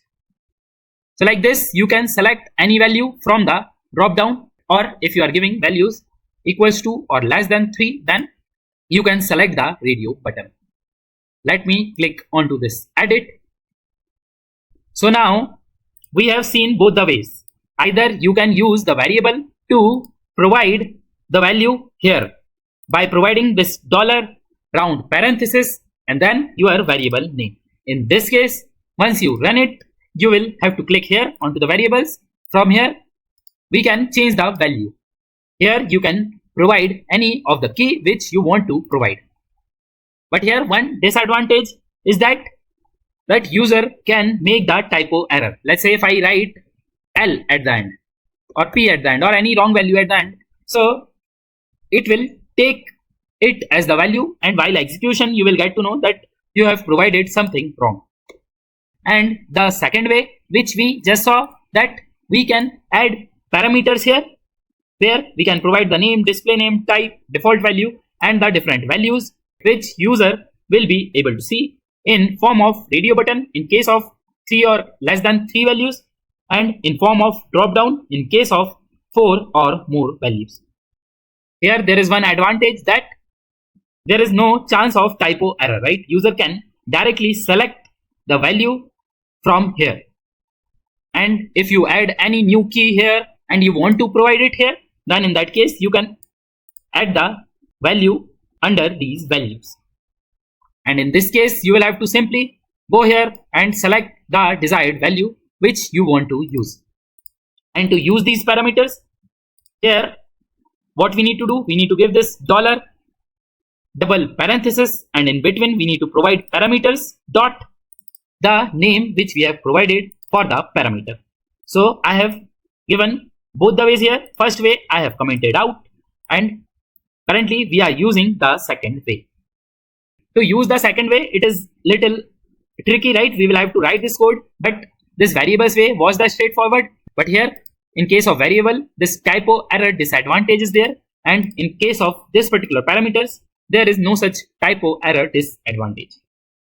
It's totally up to you what way you want to use. For now we are using this second way. I am not removing this code from here. Also I am not removing this variable, although this variable is not getting used. The secret key is getting used here, right?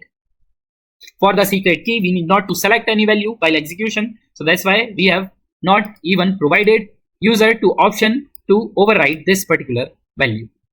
At any point if you want to change the default value, you can change this value here and save it. For now it is the old default value, and once you keep this value secret and save it, you would not be able to see even the value here, right? So this is that secure, right? So if someone is having access to this particular Azure DevOps pipeline also, they would not be able to see the secret value from here. They can only set a new default value, but they will not be able to know the secret value. Let me close it. And now let's move further, where we will configure our HTML report here. Because till now we were analyzing the logs which were getting generated under this run tests. But usually it's better to get the HTML report so that for tester it would be easy to do the analysis. So HTML report we are already generating, right? Here we have configured this HTML report inside our playwright.config.ts file. See here, we have configured the HTML report, but into our Azure DevOps pipeline, we have not configured that HTML report. So here onto this pipeline, we are not able to see HTML report till now, but now let's configure it. And to do so, we will use this assistant. Here under the tasks search bar, let's search for publish pipeline artifact. Let's type publish here. We would be able to see all the related search options. And we need to select this publish pipeline artifacts to configure the HTML report. Let's click here. And here let's give our file or directory path. So into main folder, our HTML report will get generated inside this playwright-report folder. So let's provide that directory here, which is playwright-report. The exact same name of the folder you need to provide. If you want, you can copy paste this name. And here we need to provide the artifact name, which we would be able to see with our pipeline run. Let's give some meaningful name here. We can give any name. I am providing Playwright HTML report. That's it. We only need to provide these two values here, and let's click onto the add. And before clicking onto the add, make sure that you are onto the specified line where you want to add these tasks. Hit enter here, press escape, again hit enter, and let's go to the first column. And now click onto the add, which will add the task with all the details. See, this is our target path. This is our artifact name, and publish location would be our pipeline. And here we need to add one more thing for this particular setting, which is the condition that when this particular artifact should get published. So hit enter, press backspace. So here for this condition, we only need to give 2 space indentation. Now provide condition as the key, colon, space, and here we want to publish this pipeline artifact always. So for that we would be giving always and then parenthesis here. So every time whenever the execution is happening, our artifact will get published. We can provide different conditions here, like we can provide succeeded parenthesis or failed parenthesis, or we can add one condition succeeded or failed, then parenthesis. So any condition which you want to provide, for which you want to publish the artifact, that you can provide here. Usually I keep it always so that we have all the artifacts related to our execution. But it's totally up to you. You can search for these options. You will get those options onto the Google also, like succeeded, failed. Don't make any spelling error. So with this particular setting, now our HTML report will get generated and it will get published with our pipeline run. Here, apart from HTML report, we can also publish our JUnit report. And how we can do so? So for that, first we will have to configure our playwright.config.ts file, where we have just configured our HTML report, but we can also generate the JUnit report. About all these reporters, we have already seen into one of my previous video. If you have not watched that video, I will provide link of that video into the description, or you can click onto this I button at top right corner to access that particular video. Let's configure this JUnit reporter. So after this first tuple, provide comma, again square brackets, so opening and closing square bracket for the second tuple, where the first value would be JUnit. So within the quotes, JUnit value we need to give, then put comma and opening and closing of curly braces. Here we need to provide key as the output file. So the file where our JUnit reporter will get generated. This JUnit reporter will get generated in form of XML file. So let's provide output file colon. So O is small, F is capital, right? Don't make any spelling mistake. And after colon, we need to provide the file where we want to save our JUnit reporter. For that, put the quotes, and here either you can directly generate that XML file in the main folder, or what we can do, we can generate that JUnit XML file inside this test-results folder. For that, let's first provide test-results. Don't make any spelling error, otherwise while execution you will get errors. So provided this name test-results here, then provide / as inside it we want to create our JUnit report XML file. And after / we can provide any name for our XML file. I am giving the name as JUnit-report.xml. You can give any folder structure and any file name here. So now our JUnit file will get generated inside this test-results folder with the name JUnit-report.xml. Here inside this test-results folder, all other details will also be there, like trace, video, screenshots, right? But in the same folder, we will get our XML file also now.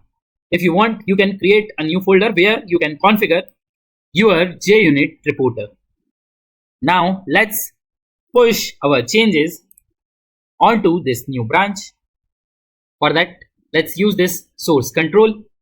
I will give comment as JUnit report changes. After validating, we can stage these changes, we can commit these changes, and then push our changes. We can directly click here, right? It will push our changes onto this new branch. Click OK here. Let me close it. And now onto the Git repo. Let's merge these changes. Come here. Go to this pull requests tab. Click onto compare and pull request. See, this is the commit message which we have given, and these are the changes which we have made. Now click onto this create pull request and then merge these changes onto the main branch. Now our changes are merged. Now let's go to our YAML file, and here, as we need to configure our JUnit reporter also, so for that we need to search for publish test results option. Here let's type publish, and all the related search items or tasks would be appearing here. And we need to select this publish test results. Click here. Here we are having different options which we can configure.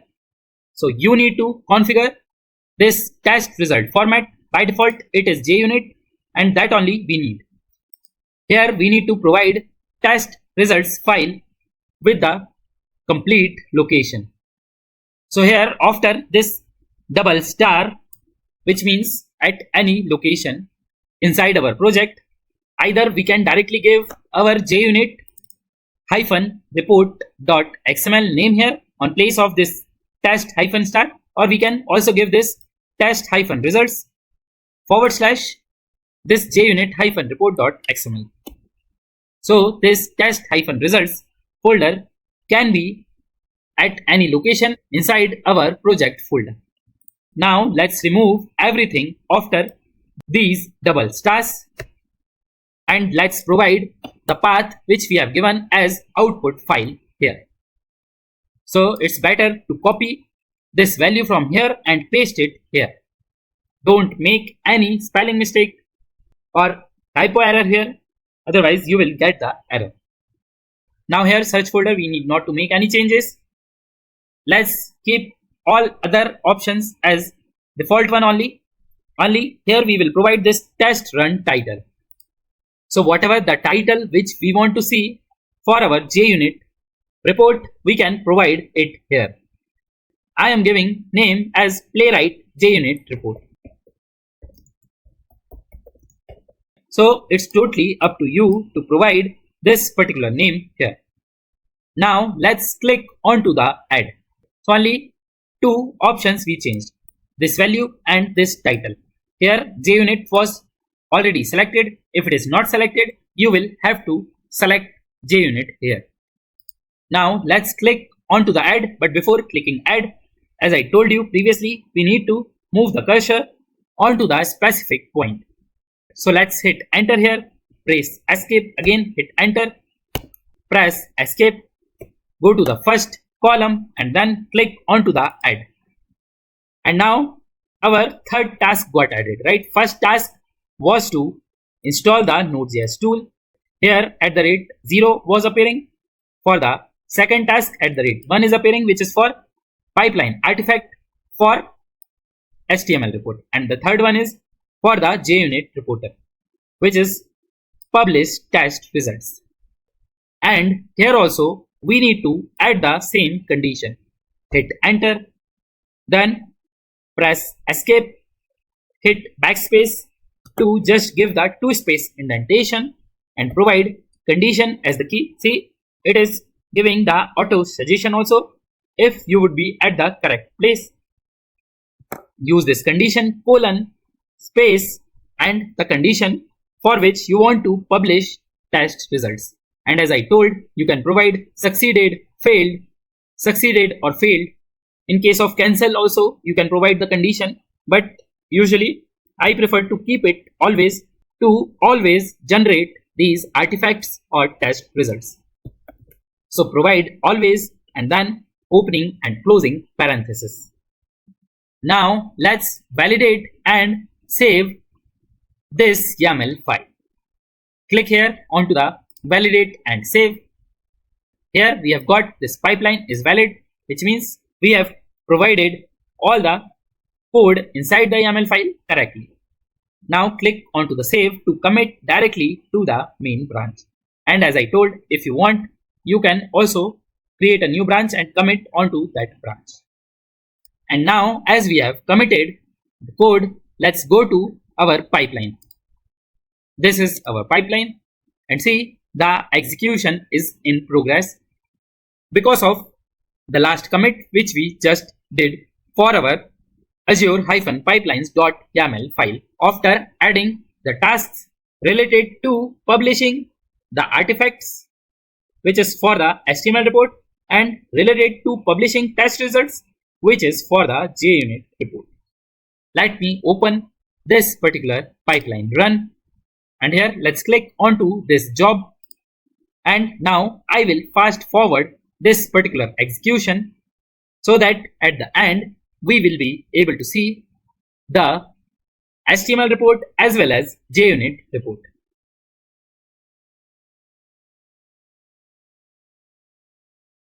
See here under the jobs also we are getting this published pipeline artifact and published test results tasks which we created into YAML file.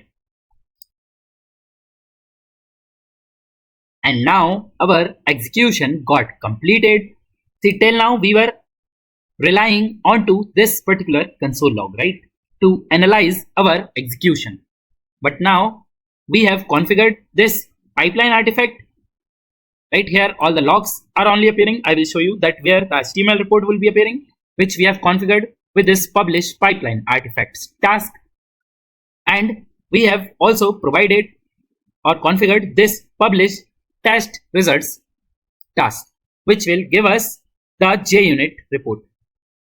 Now let's go back to our pipeline run page, and here we have provided one task which was publish pipeline artifact, through which we have configured HTML report, right? And for that we can click onto this one published option, and see here you would be able to get this Playwright HTML report artifact.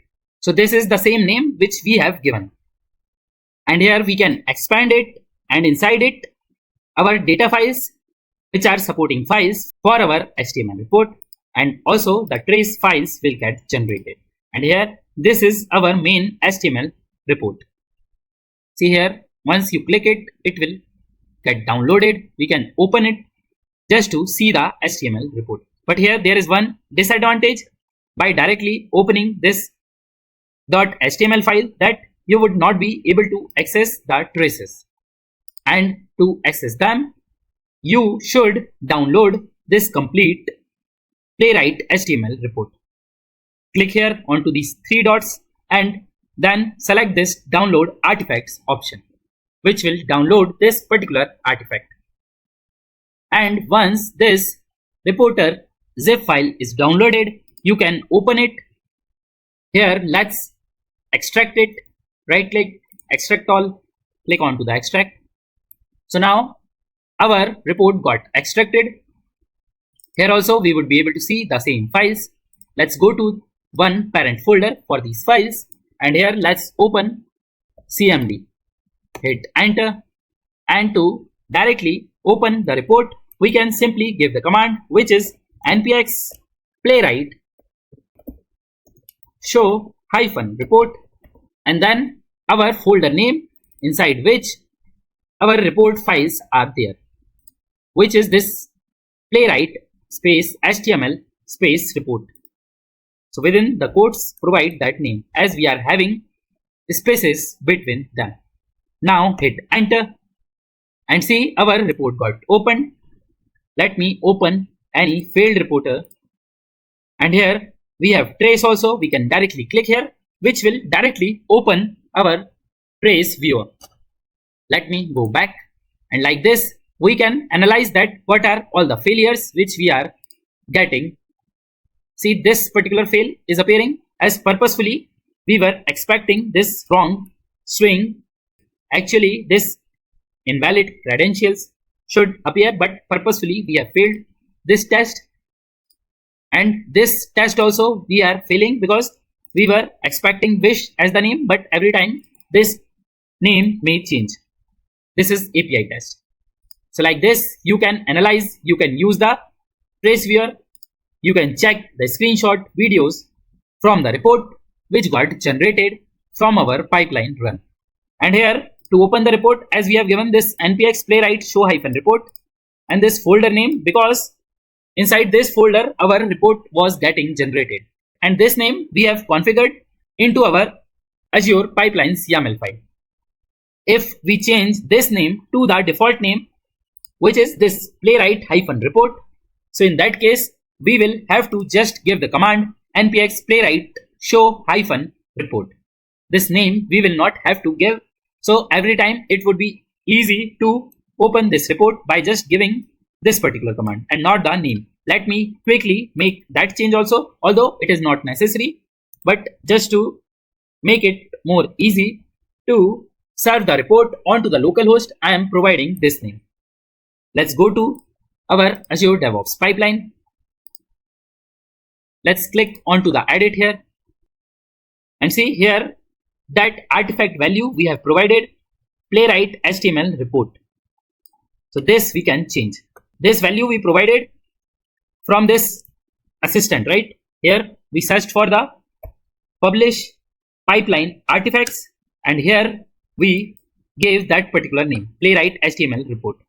So while creating the task from here only, we can provide the name like playwright-report, which was the name of our target path also. So like this, you would be giving file directory and then artifact name also we will provide the same. For now, let me change it directly here, as it will create task 2 type if we click onto add task there. So directly changing the name here. Now let me click onto validate and save. Let's click onto the save to commit the changes onto the main branch. Let's go to our pipeline and let this execution get finished. I will fast forward this execution and will show you the report which is now getting generated.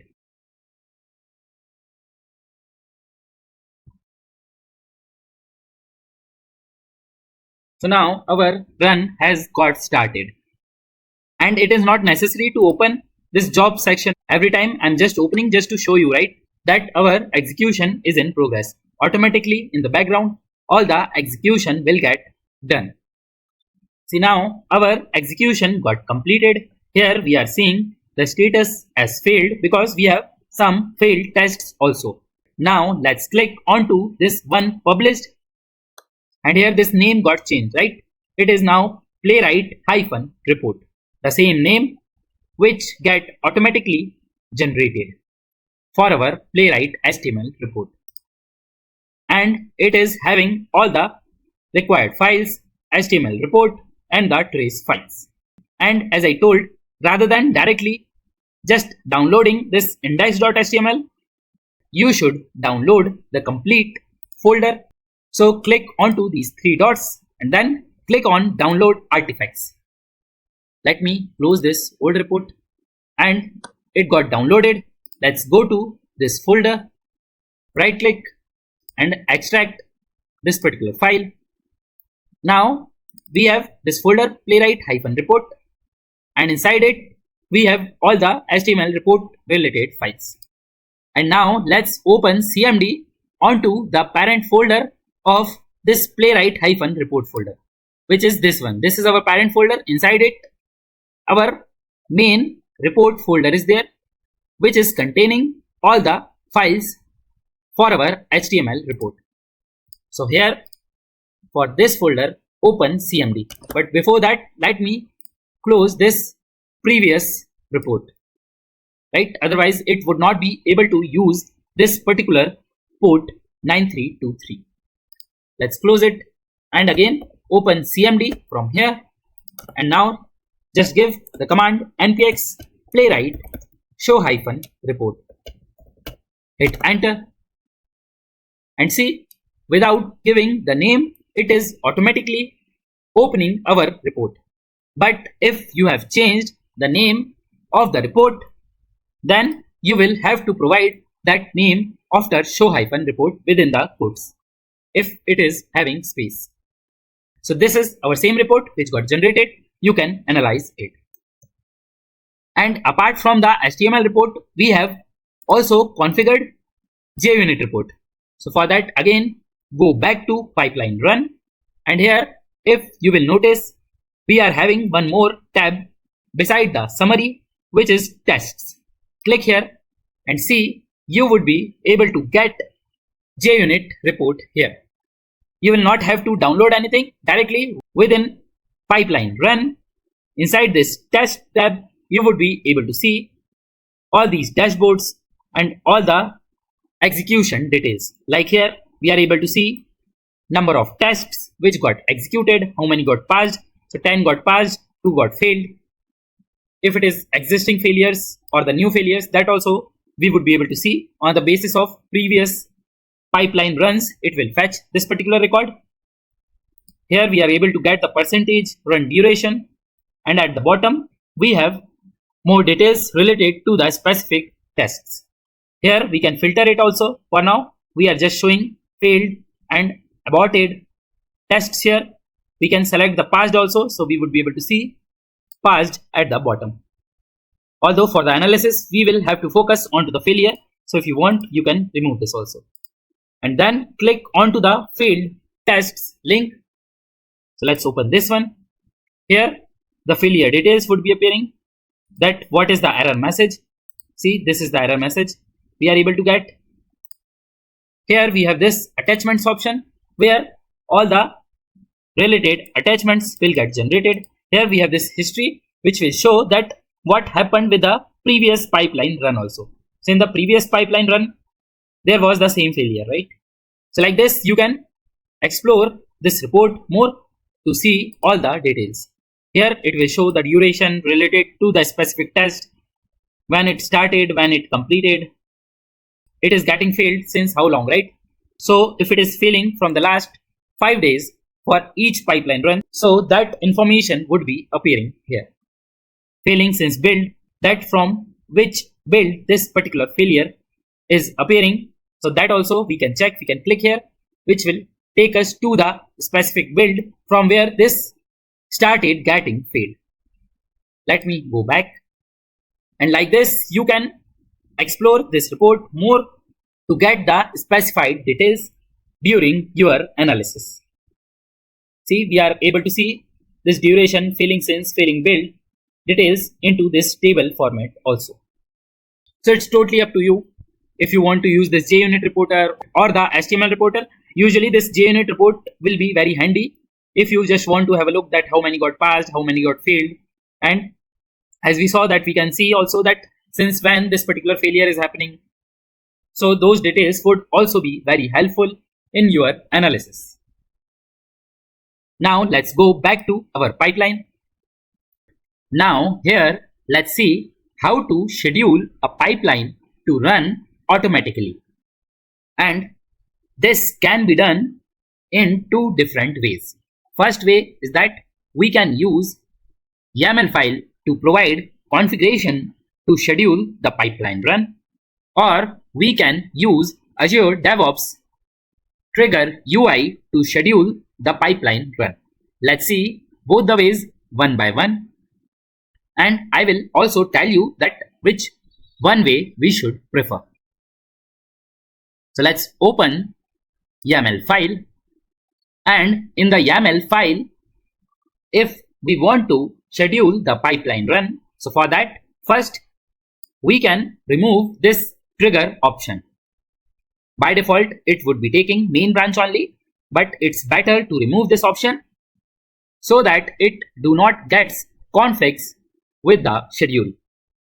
So either you can remove it. For now, I am commenting it out for your further reference. Now hit enter, press escape. Again, let's hit enter just to give the proper spacing. Now here, let's provide the schedule to run pipelines automatically at the specific time.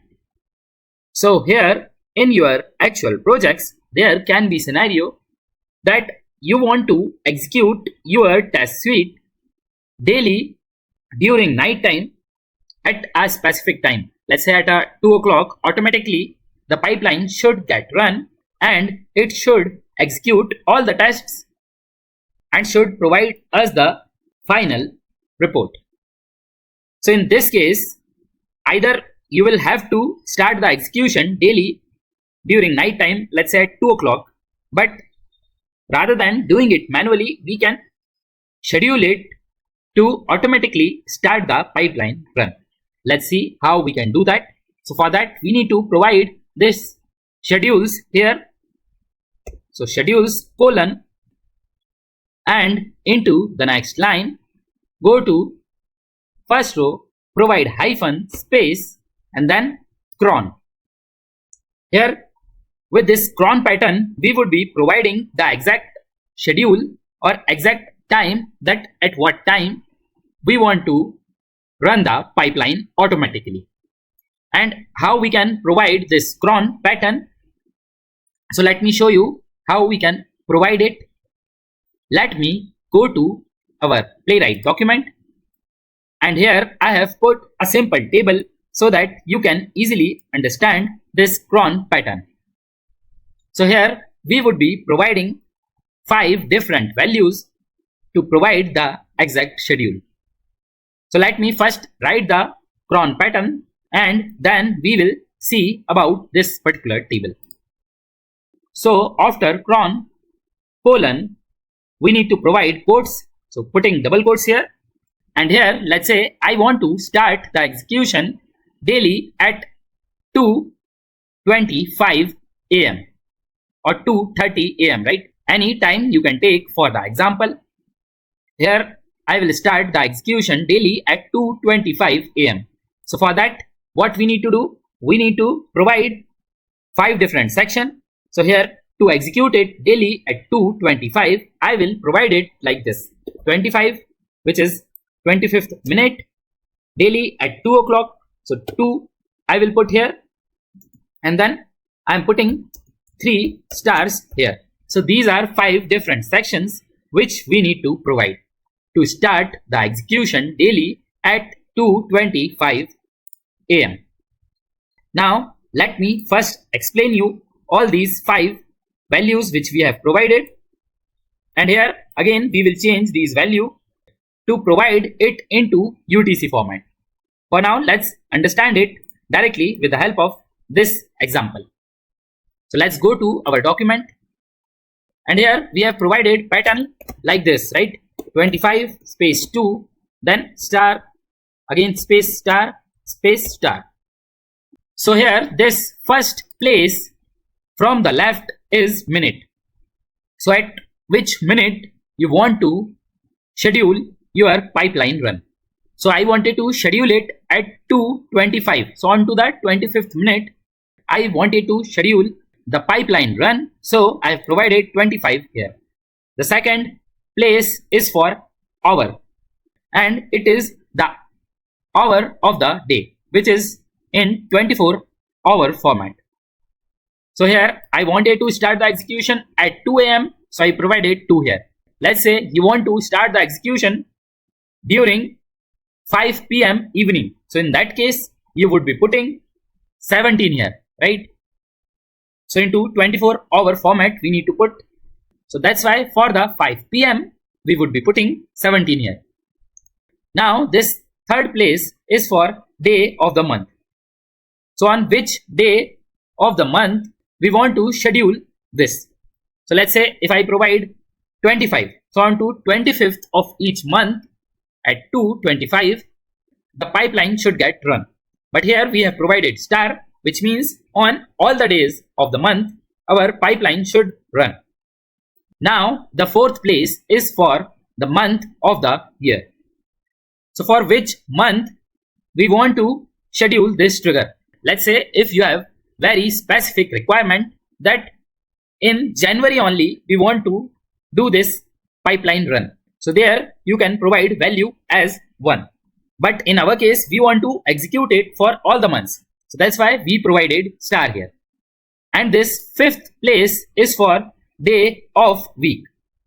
So here, let's say you just want to do the execution on Monday. In that case, you would be providing 1 here. So 0 is for Sunday, 1 is for Monday, and accordingly you can increase the count. But for our case, we want to do the daily execution for each day of the week. So that's why we provided star. So our cron pattern will be for each day of the week, for each month, for each day of the month, means daily, at 2:25 AM.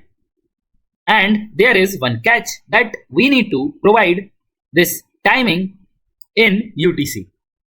So currently for me, this time is in IST, and we need to convert it into UTC. So let's say we want to start the execution at 2:40 AM.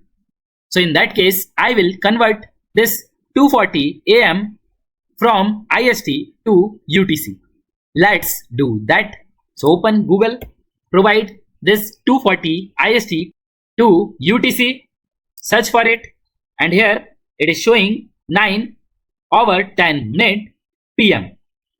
So now let's provide this value into our YAML file. And as I told, we need to provide this time into 24-hour format. So here, if it is PM, we will have to give 21:10, right? We cannot provide this 9:10. It will consider it as morning 9 o'clock. And as we are going for the PM, so here we need to convert it into 24-hour format. So here, let's go to our YAML file, and here we will provide 21, as we want to give this 9 PM into 24-hour format. So 21, and here we need to provide 10th minute. So 10 here. And as I told, we want to do the execution daily, so all these values would be star. Now hit enter, provide 2 space indentation, and now we need to provide this display name. So display name colon, and here within double quotes we can provide any display name. So here I will provide it as daily automatic pipeline run. And here you can provide any string to provide this display name. It should be meaningful. And after this display name, hit enter, and again after 2 space indentation we need to provide the branches, this one. So branches colon, and after enter again it would be 4 space indentation, and then we need to provide include here. So include colon, and then enter, and here we have this 6 spaces indentation, and after that hyphen dot. As we are selecting this auto population, it is automatically providing these indentation and this hyphen space. And here we want to do the daily execution for the main branch. So here we are including the main branch. So let's provide hyphen space and then main. And now again hit enter, and here at the 2 space indentation we need to provide always as true.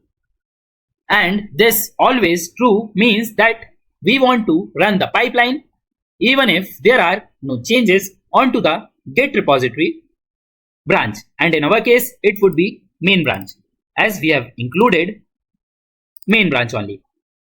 So irrespective of any changes, our pipeline should get executed daily at 2:40 AM. This is UTC time, which is 9:10 PM. So currently here we have 2:37 AM. At 2:40 it should get started. Let me quickly validate and save these changes. See, this pipeline is valid, and let's save it to commit the changes directly to the main branch. So let's save it, And here, if you want, you can remove this portion also. But just for your reference, I have kept this trigger as main. This is not required when you are providing the schedule with these details. Now let me go to our pipeline runs section. Let's click onto the back. And here, this particular pipeline run started because we committed our YAML file changes onto the branch, which is main branch. And at 2:40 AM, our pipeline run should get started automatically. We will not have to make any changes, or we will not have to trigger it manually also. Let me fast forward it, and you will be able to see the new run here, which will get triggered automatically. And now it is 2:40 AM.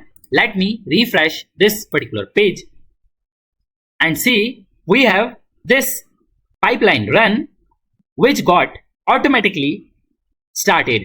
So here see, it is showing scheduled for this repository main branch. And here, let me open it.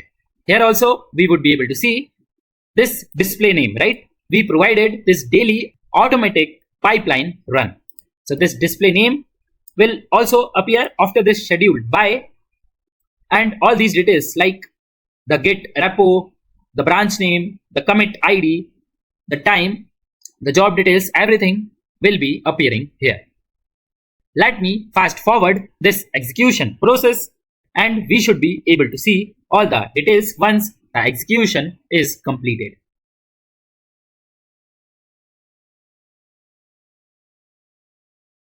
And see, this pipeline run got completed. Here, this run started at 2:40 AM as we scheduled it. Now let me open this job, and it got failed. Here we can click onto this run tests, and let me go onto the top. See, automatically it took our secret key and also this npm run command with this default value of our parameter. So in daily execution, it will automatically take your variable values and parameter values if you are using parameters, right? As we have put parameter to show the drop down for these script keys. And it will start the pipeline run daily at the specified time with the default values. Here you can analyze that why these failures are there, right? So out of 12, these 2 failures are appearing. Either you can see the logs, or we have HTML reporter as well as JUnit reporter. Here under the tests, we would be able to see the JUnit reporter, where you can see which test is getting failed and why it is getting failed. See, we have the error message, stack trace, all the details are appearing here. See, this test we were failing purposefully, and here we have second test that also we were failing purposefully. See, we were expecting this wish as the name, but we know that we are going to get different name from the APIs. So this test we discussed into the first part of Playwright Framework video, and this test we created and discussed in second part of Playwright Framework video. And similarly, as I told, you can also use this HTML reporter. You can download it, you can serve the HTML report, you can verify the screenshot, traces, all the details with this HTML report. And now, previously, as I told, there are 2 ways to schedule the pipeline run. One way which we just discussed, where we provided schedule into our YAML file like this. And now let's talk about second way to schedule the pipeline run. And for that, here onto this particular page where we have opened our YAML file, we have these 3 dots for more actions. Click here, and here we have this triggers option. So click here, and it will open this triggers section here. We need to click onto this add under scheduled. Click here, and see here we are able to see this particular UI. where we can mention all the details that when we want to schedule the pipeline run. Here at the top, we have option to select the days. So let's say in your actual projects also, there would be this Saturday and Sunday weekend. So at that time, let's say you have requirement that you don't want to execute for these 2 days because no one would be there to analyze the report also, right? If it is weekend. So in that case, we can leave it unchecked. For the Saturday and Sunday, we don't want to do the execution. Or let's say if any specific day you don't want to do the execution, so that also you can uncheck, and for the specific days on which you want to do the execution, that only you can keep selected. For now, I am keeping it selected from Monday to Friday. And now here we can select the time, that at what time we want to run the pipeline automatically. So currently it is 2:54 AM. Let's schedule it for the 3 AM. So here this 3H we need to select, and then if you want to schedule it, let's say at 3:05 AM, so you can select this 05 AM. For now, exactly at 3 AM I want to start the execution, so I am selecting 0 AM here. And here we can also select the specific time zone. As previously into the YAML file we were giving the time into this UTC time zone, but now we can directly select our time zone. So for me, as I am in IST time zone, so I can select this UTC plus 5:30. So now I will not have to convert this time into UTC format. And here we have this option which is only schedule builds if the source or pipeline has changed. So I will uncheck this particular option because irrespective of changes onto our repository or pipeline, we want to run the pipeline automatically. So we will leave it as unchecked. And here we can select the branch which is include, and here we are giving this branch specification as main. Automatically it is already selected. We can exclude the specific branch or we can include more branches also. For now, we want to include the main branch only.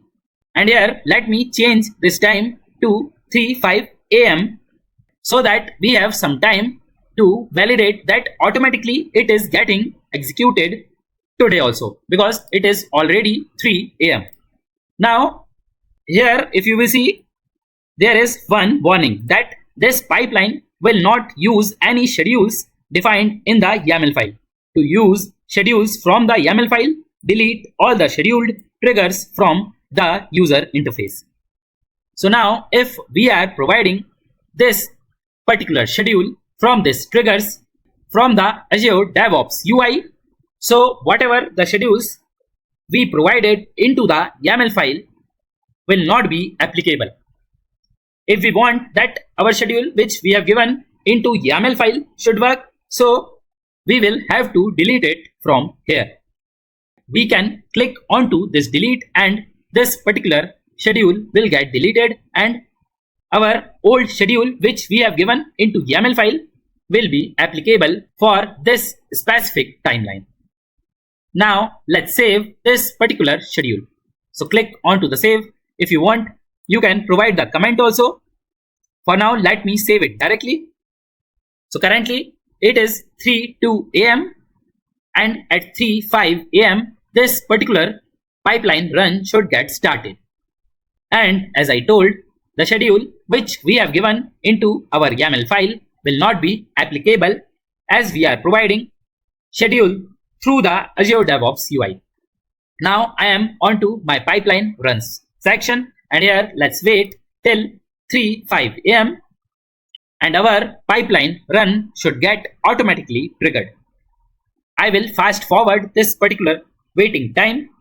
I am usually saying that I am fast forwarding, so I will edit this particular time during the edit of this particular video just to save the time. Otherwise we will have to wait for the longer time for the execution and for these time lapses.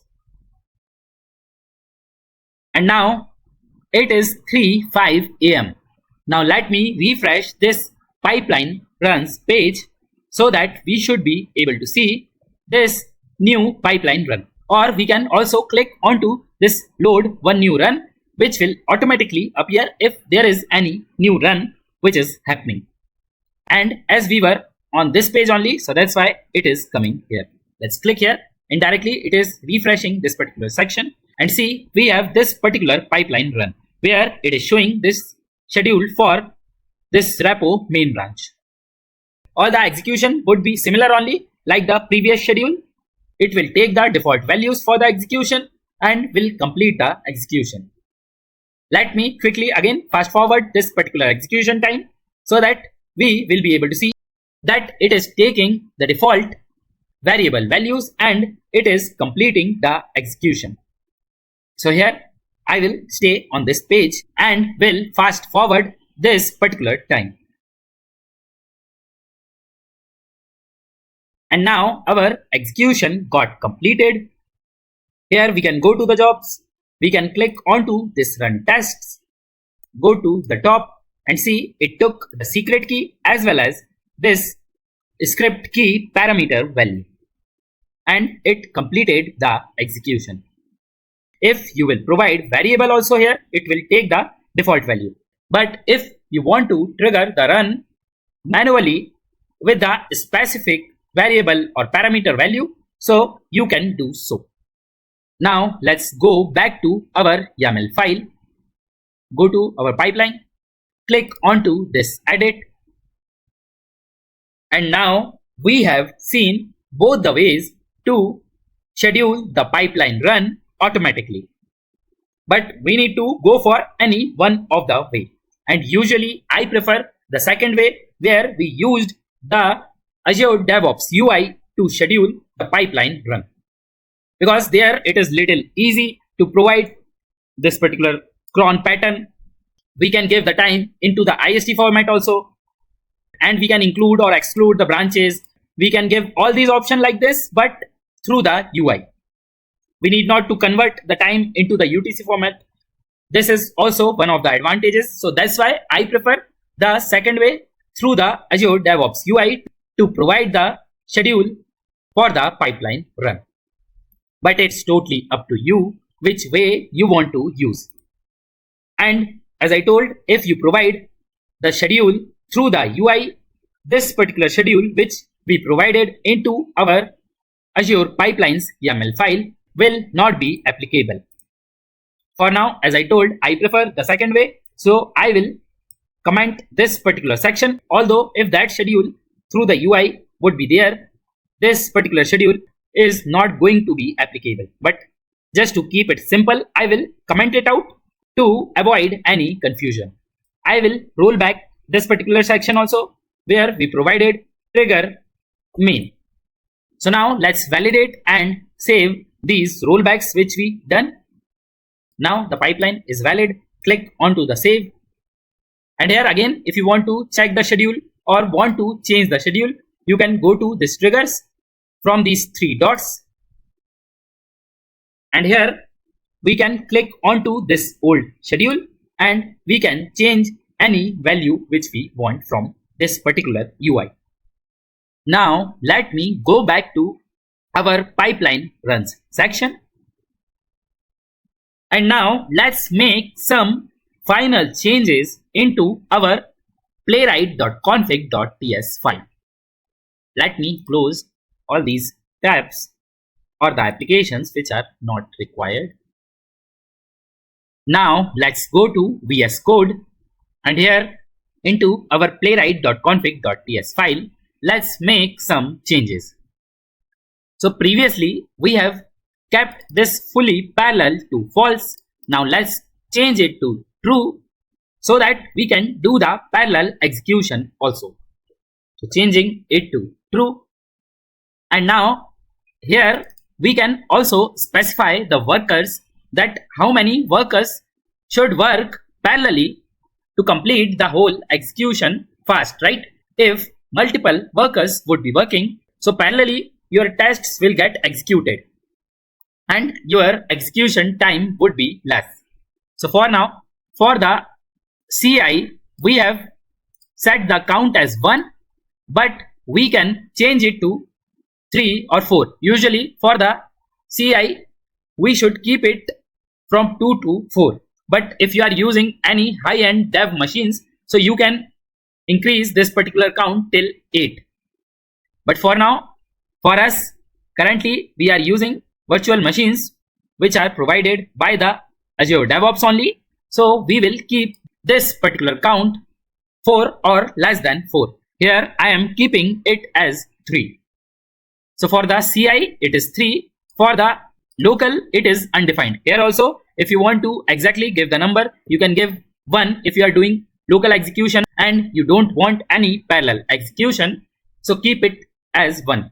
You can change this count to 2 or 3 as per your own local machine. And for CI also, as I told, if you are using any high-end machines, so you can increase this particular count.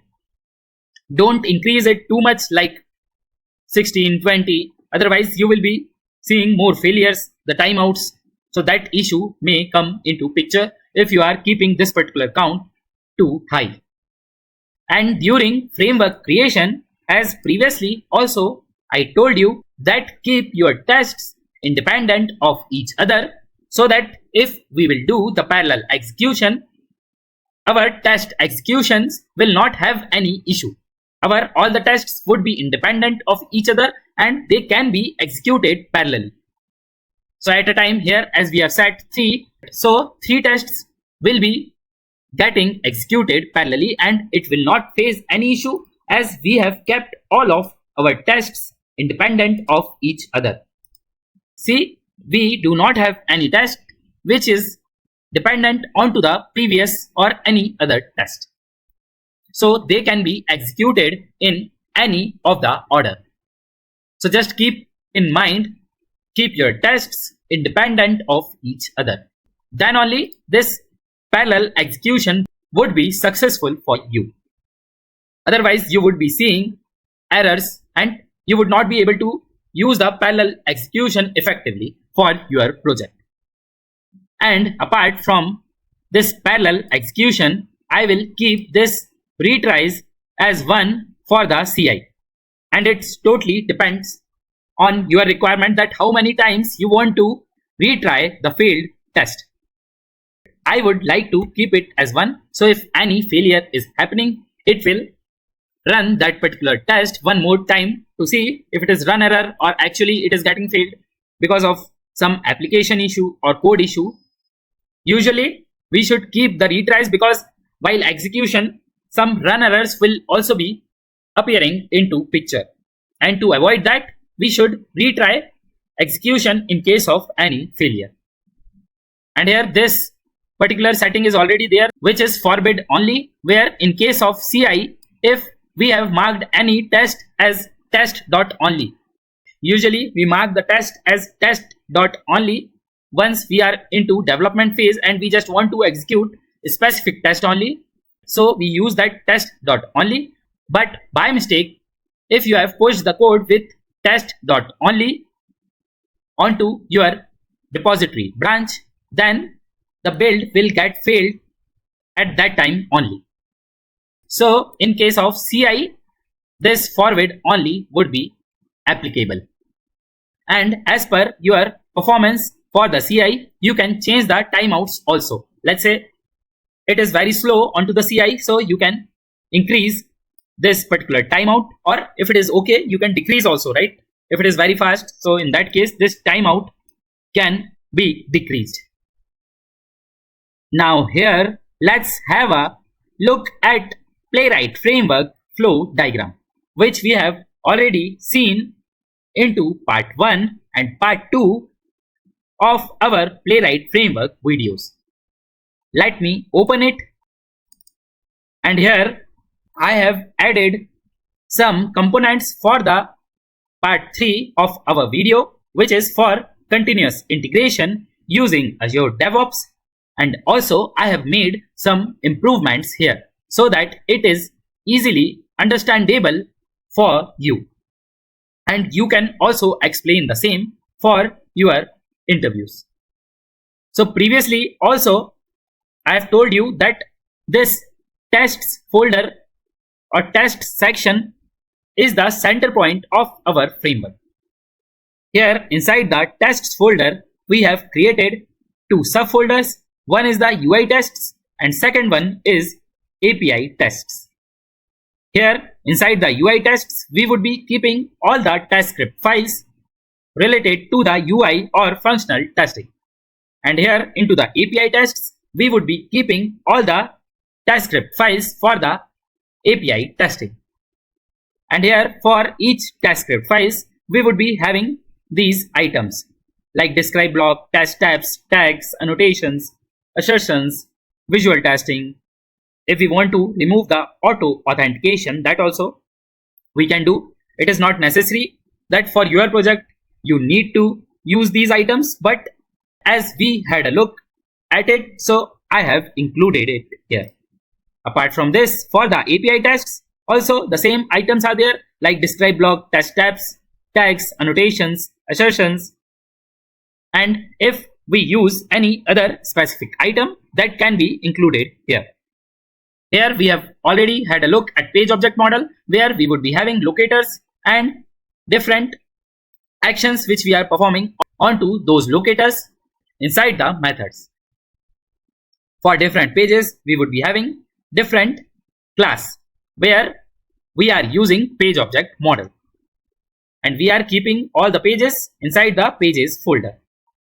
And we are using page object model with the help of fixtures. So we have this pom-fixture where we have created the fixture for each page.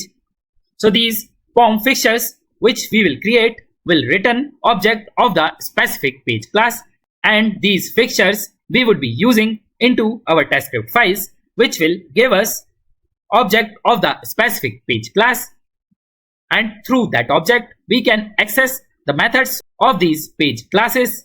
Also, we can directly access the locators from the page classes. Apart from that, we have this utils folder, and inside it we have created two classes. One is common utils class and second one is common API utils class. In the common utils class, we have created methods for the encrypting and decrypting our sensitive data, and into common API utils class, we have created method to generate a auth token.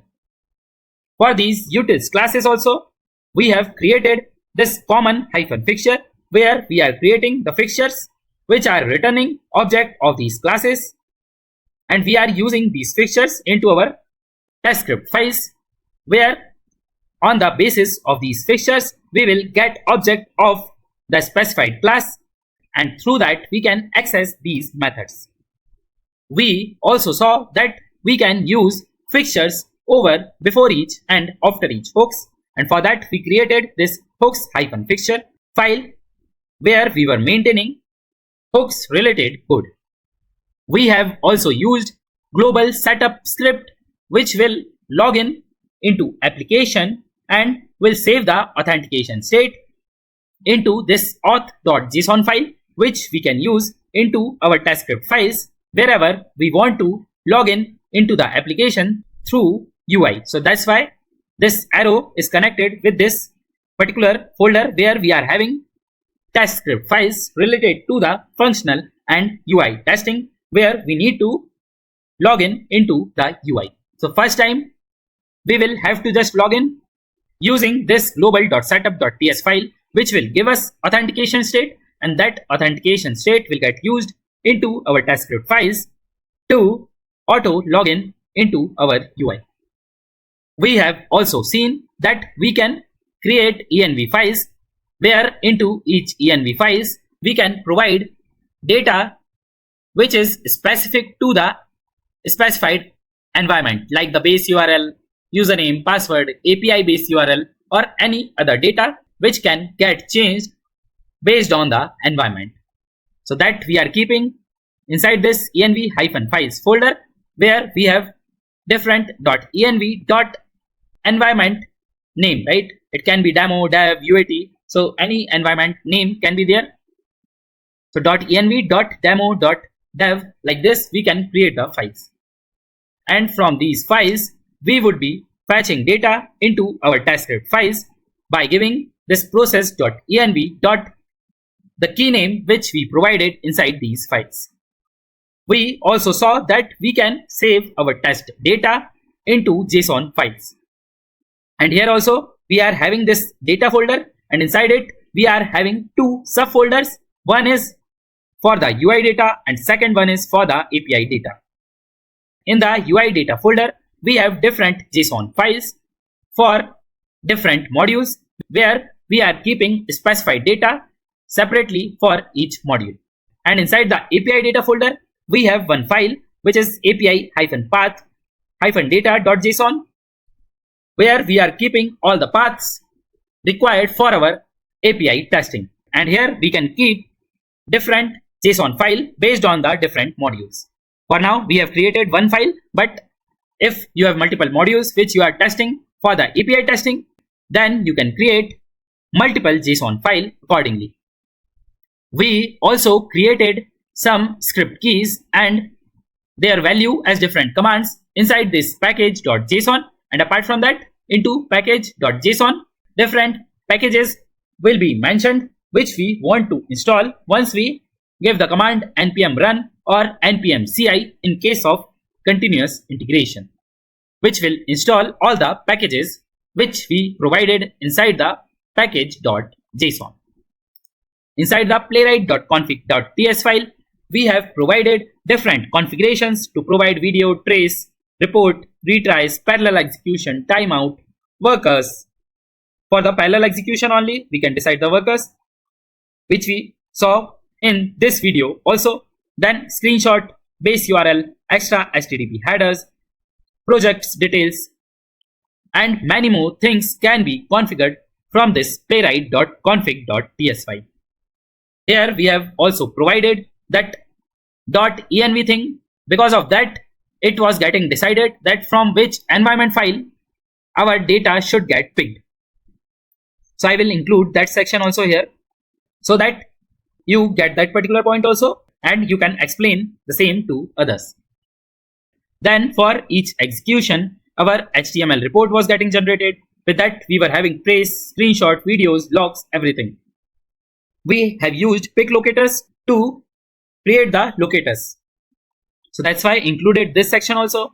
During our framework creation, we have used UI mode also, which is little handy when we are making frequent changes into our scripts during development. So every time we will not have to give command to start the execution. We can simply go back to our UI mode, and from there we can just click onto the run to start the execution. We can also add the specified scripts into watch mode. We also saw that we need to follow specific naming convention, and for that I have also provided the complete table into this Playwright document. We have pushed our whole code related to the functional or UI testing and also related to the API testing onto the Git repository with all the changes into our Playwright Framework project. And now here into this video, which is regarding continuous integration using Azure DevOps pipeline, we created one Azure-pipelines.yaml file. This name is Azure-pipelines.yaml. I will add this S at the end. I will correct this typo error later. And here we have done different configurations related to the pool where we have provided VM images. We have specified different tools, like for the Node.js installation, we provided this particular task where Node.js tool should get installed with a specified version. And we also provided different scripts to provide different commands like npm CI for the package installation and different scripts like npx playwright install for the browser installation. And for starting the execution, we provided our secret key with npm run and then our script key. We have seen that how we can use variables, also the secret variables. We also configured our HTML report through our pipeline run. We also configured JUnit test results with our pipeline run. We also saw that how we can add different parameters so that at the time of execution, user can select from the drop down or from the checkbox that which parameter value pipeline run should consider. And the same thing can be done for the variables also. We also saw that we can provide the schedule to run the pipeline automatically on the regular basis. This schedule we can provide directly into the YAML file, or we can use this trigger option to provide the pipeline run schedule through the Azure DevOps UI. And our Azure DevOps pipeline will be always connected with this Git repository. So whatever the latest code which is there onto your main branch will get considered while doing this pipeline run. And if we are making any changes onto our main branch, like we are raising the PR or if we are merging any code onto our main branch, automatically our pipeline run will get triggered and our test suite will get executed. So that's why I have shown this particular connection. So whatever the changes you make onto the Git repo will get reflected for your Azure DevOps pipeline. Also, if you are making any changes onto this Azure pipelines.yaml file, so as soon as we will save it, it will get reflected onto Git repository. And into Azure DevOps video previously, I told you it is not necessary to edit this YAML file from here. We can edit it from the GitHub repository or also from our VS Code. Currently here we have the old code. Let me do this git pull origin main to pull the latest code here. And now we are able to see latest changes which we have done onto our YAML file. From here also we can make these changes and then can push those changes onto our Git repository. But usually I prefer this particular way to edit the YAML file here only, where we would be able to see the errors, and also we can validate our YAML file directly before saving. And now let me push these changes which we just made into our playwright.config.ts file.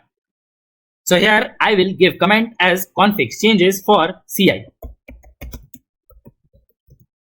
If you want, you can give more specific comments like changes related to the parallel execution and retries for CI. So like this, you can give any meaningful comment. Let me commit it. And now click onto this sync changes, which will pull and push commits from and to this wishinfinite-dev branch. If you are more comfortable with the git commands, you can use those git commands like git add dot, git commit, git push origin and then branch name. So whatever the way which is comfortable with you, use that particular way. Now let me raise the PR and merge the code. Let's click onto this pull requests, click onto this compare and pull request, where we would be able to see these changes which we just made. Here you can provide the comment, add the reviewers, click onto the create pull request. And here for this repository, I have not added any rule to specifically get the approval. So we would be directly able to merge our code onto the main branch. So here, once this process is completed, I will merge this pull request. And now there is no conflict with the base branch. We can click onto this merge pull request and then we can click onto this confirm merge. So now our latest data is there onto the main branch for this Playwright-TypeScript-framework repository. This is private repository, and if you need access of this particular repository, please let me know into the comment section below. I will tell you the further process. Now I will conclude this video here, but before we wrap up, let me give you a quick recap. So here at the start, we saw that what is continuous integration. We also saw theory related to the Azure DevOps and about continuous integration using Azure DevOps. Then we saw that we can create a new pipeline from our Azure DevOps from this section, where we have option to create the new pipeline, where we can give the specified Git repository. It can be Azure repo or the Git repo or the Bitbucket repo, where we can select the repository which we want to select. We can do all the configuration, and in between, if there would be any authorization which will be required, you can authorize Azure DevOps through the GitHub. That authorization pages would be appearing first time only, and from the next time you will not be seeing much authorization pop up. After that, we saw that once pipeline is created, we will get one YAML file where we can provide different configurations for our pipeline. Like here we provided this trigger for the specific branch. Here we provided it for the main branch. We also saw that we can provide pool and specific VM image where we want to execute our tests. We also added different steps, and inside it we included task to install the Node.js, and these tasks we can add by using this assistant, where we can search for the specific task. We can provide the specific details, and automatically at the current cursor your task will get added. We added one task for the Node.js tool installation. Then we added scripts for the dependencies installation by giving npm CI. We have also given this npx playwright install to install Playwright browsers. Then we have added the script to start the execution, where we have provided the secret key and its value we provided through the variable. See here, we added this secret underscore key underscore val with the value, and here we kept this value secret. So that's why no one would be able to see it, and we will not have to provide the hard-coded secret key value here. We will have to just give this dollar and then our variable name. After that, we have given this npm run, and we saw that either we can use these variables to provide the variable name and then default value. Here we need not to keep it secret, but we have provided option to user to override the value when he is running the specific pipeline manually. Otherwise, it will take this particular value as default one. This script key value we have also added into our package.json file like this. So this is our script key, and here we have added one command to start the execution for the UI and functional tests onto the Chromium browser, where we don't want to include any visual tests, means it will not include any test which is having tag as visual. Also, we want to execute our API tests. For that, we have provided this project equals to API test. This project we created into part 2 of our Playwright Framework video, where we saw the API testing integration with Playwright Framework. We saw that if we are using these variables to provide the value, so if we will manually run our pipeline, so in that case we can change the variable value while execution. So like this, we can provide any key here, and a specific command will get executed during our pipeline run. And we also saw the second way, where we can provide parameters on place of the variables. And for that, into our YAML file, we need to provide this particular section with the parameters, where we provided name, display name, its type, default value, and these values. If you will provide 3 or less value, you would be able to see checkboxes while manually triggering the pipeline run. And if you will provide 4 or more values here, you would be able to see the drop down while manually starting the pipeline run. And here, if you want to use these parameters, so in that case, you will have to provide dollar double curly braces, and inside it we need to provide parameters dot this particular parameter name. So here I have given name as secret underscore key underscore val2. You can give any meaningful name here just to make it easy to understand that this we created here through the variable and this we created through the parameter, although both the ways are giving values to us at this particular command.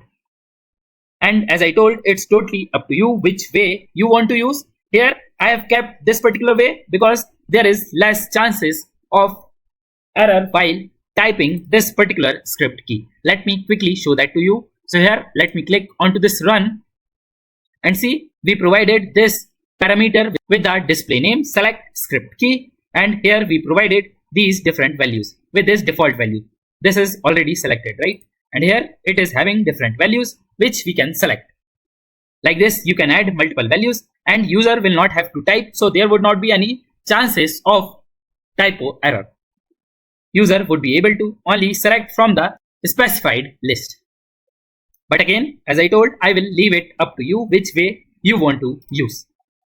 For these scripts, we have provided the display name which will appear into our jobs for our pipeline run. Here we also saw that we can add different tasks to configure pipeline artifacts to publish, and here we published our HTML report, and for this HTML report into our playwright.config.ts file we have made this particular change where we have marked this open as never so that it will not try to open the report while our pipeline run. Otherwise our job execution will get stuck and it will try to open the HTML report there.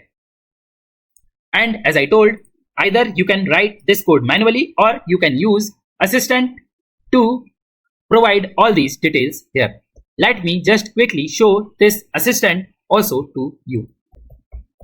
See, here I've searched this publish and I can look for this publish pipeline artifact to provide different details related to our HTML report, like the directory path, artifact name, and other details. Here we have kept artifact name as playwright-report so that it would be easy for us to serve the report onto the local host by just providing npx playwright show-report. We will not have to provide the artifact name if we are using this name. Otherwise, we will have to give the folder name where your reports are kept. And for this publish pipeline artifact, we have added this condition as always to always publish the pipeline artifact, which is our HTML report, irrespective of failed or succeeded job run. We also included one task to publish the test result, where into our playwright.config.ts file we have configured this JUnit reporter with a specific output file name, and the same file name we are providing with the path here. This also we have configured through the assistant. Let me show that to you also. So here we searched for this publish test results where we provided all the details related to our JUnit report. Here you can explore all these options more if you want to use these options. Here also we have added one condition to always publish test results, in this case JUnit test results, irrespective of any failure or success or cancel. We also saw that we can schedule to run pipeline automatically by providing the schedule into our YAML file like this, where we have removed or commented this part and provided this schedules section where we have provided this cron pattern to specify the schedule details. Like here we wanted to execute it at 2:40 AM, so we provided the same time into UTC time zone. We provided the display name which will appear for each pipeline run. Here we have included the branch which is main branch, and we have kept this always as true so that our schedule will be applicable irrespective of any changes onto our Git repository or onto this pipeline settings.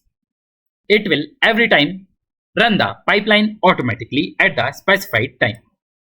We also saw that we can add the schedule using the trigger option, where we can click onto these three dots, click onto the triggers, and then we can provide this particular schedule where we can select the specified week, days, the time zone.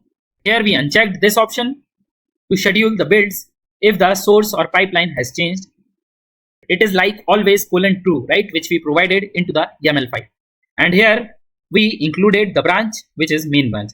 The same thing we have done into our YAML file also, like branch include main, right? And as I told, if you provide this particular schedule, so it will not use any of the schedule which you provide into the YAML file. Every time it will use this particular schedule only. And if you want to provide the schedule through the YAML file and want to use that only, so delete this particular schedule from here. But as I told, I prefer this particular way where we have easy ways to provide all the details. And it is easy to understand rather than understanding the cron pattern. We made some more changes onto our playwright.config.ts file where we have marked this fully parallel as true, and then we changed the workers for the CI to 3, and here we changed this retries to 1 also, but that I will leave up to you that how many times you want to retry for your project. Here this forbid only was already marked, right? So if you are pushing any code with test.only onto your Git repository, so your pipeline run will get failed automatically because of this. And if you want, you can also change the timeout as per your project's performance onto the CI. And as I told, our pipelines will get triggered whenever someone is making any changes onto our main branch. There can be the case user is raising the PR or user is merging the code onto the main branch. So our pipeline will get triggered. Also, for the automatic schedules, our pipeline will get triggered like this. See, these two pipeline run happened because of the schedule. And here, as we have increased the workers, so as compared to this, see, now it took less time for the execution. If you will increase the workers to 4, again, it will take little less time. So accordingly, you can adjust your parallel execution also. And here we can click onto this tests to see the JUnit reporter, and here into the summary, if we will click onto the published, it will show us the HTML reporter, which we can download and then can serve onto the local host. And we have already pushed the latest code onto the Git repository. And now we have included most of the things or functionalities into our framework. It can be related to the UI or the functional testing or the visual testing as well as the API testing.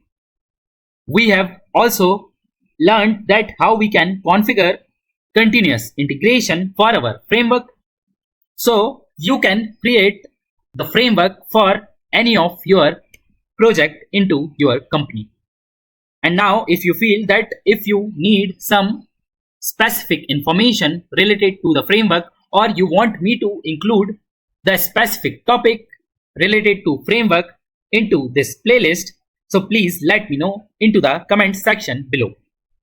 If I find the request valid and if more demand is there for the specific request, I will try to include that particular part into our Playwright framework and will create the video for the same. Also, for the continuous integration, I have used Azure DevOps, but in your projects, if you are using Jenkins or GitHub Actions, so you can try to incorporate our Playwright framework with those tools. And if you are getting stuck at any place, please let me know into the comment section below. If I have more requests, let's say for including continuous integration for our framework for the Jenkins, so I will try to create one more video for that. But for now, we are done with the required topics to create a full-fledged framework. If I find any topic in future which should be part of our framework, so I will try to create video for the same. And that's it from my end. You can click onto this first card to go to the next video. You can click onto the second card to access the whole Playwright tutorial playlist, and stay tuned for my upcoming videos. If you have any comments, questions or doubts, you can let me know into the comment section below. Please like, share and subscribe to my channel. Thank you very much. Have a great day.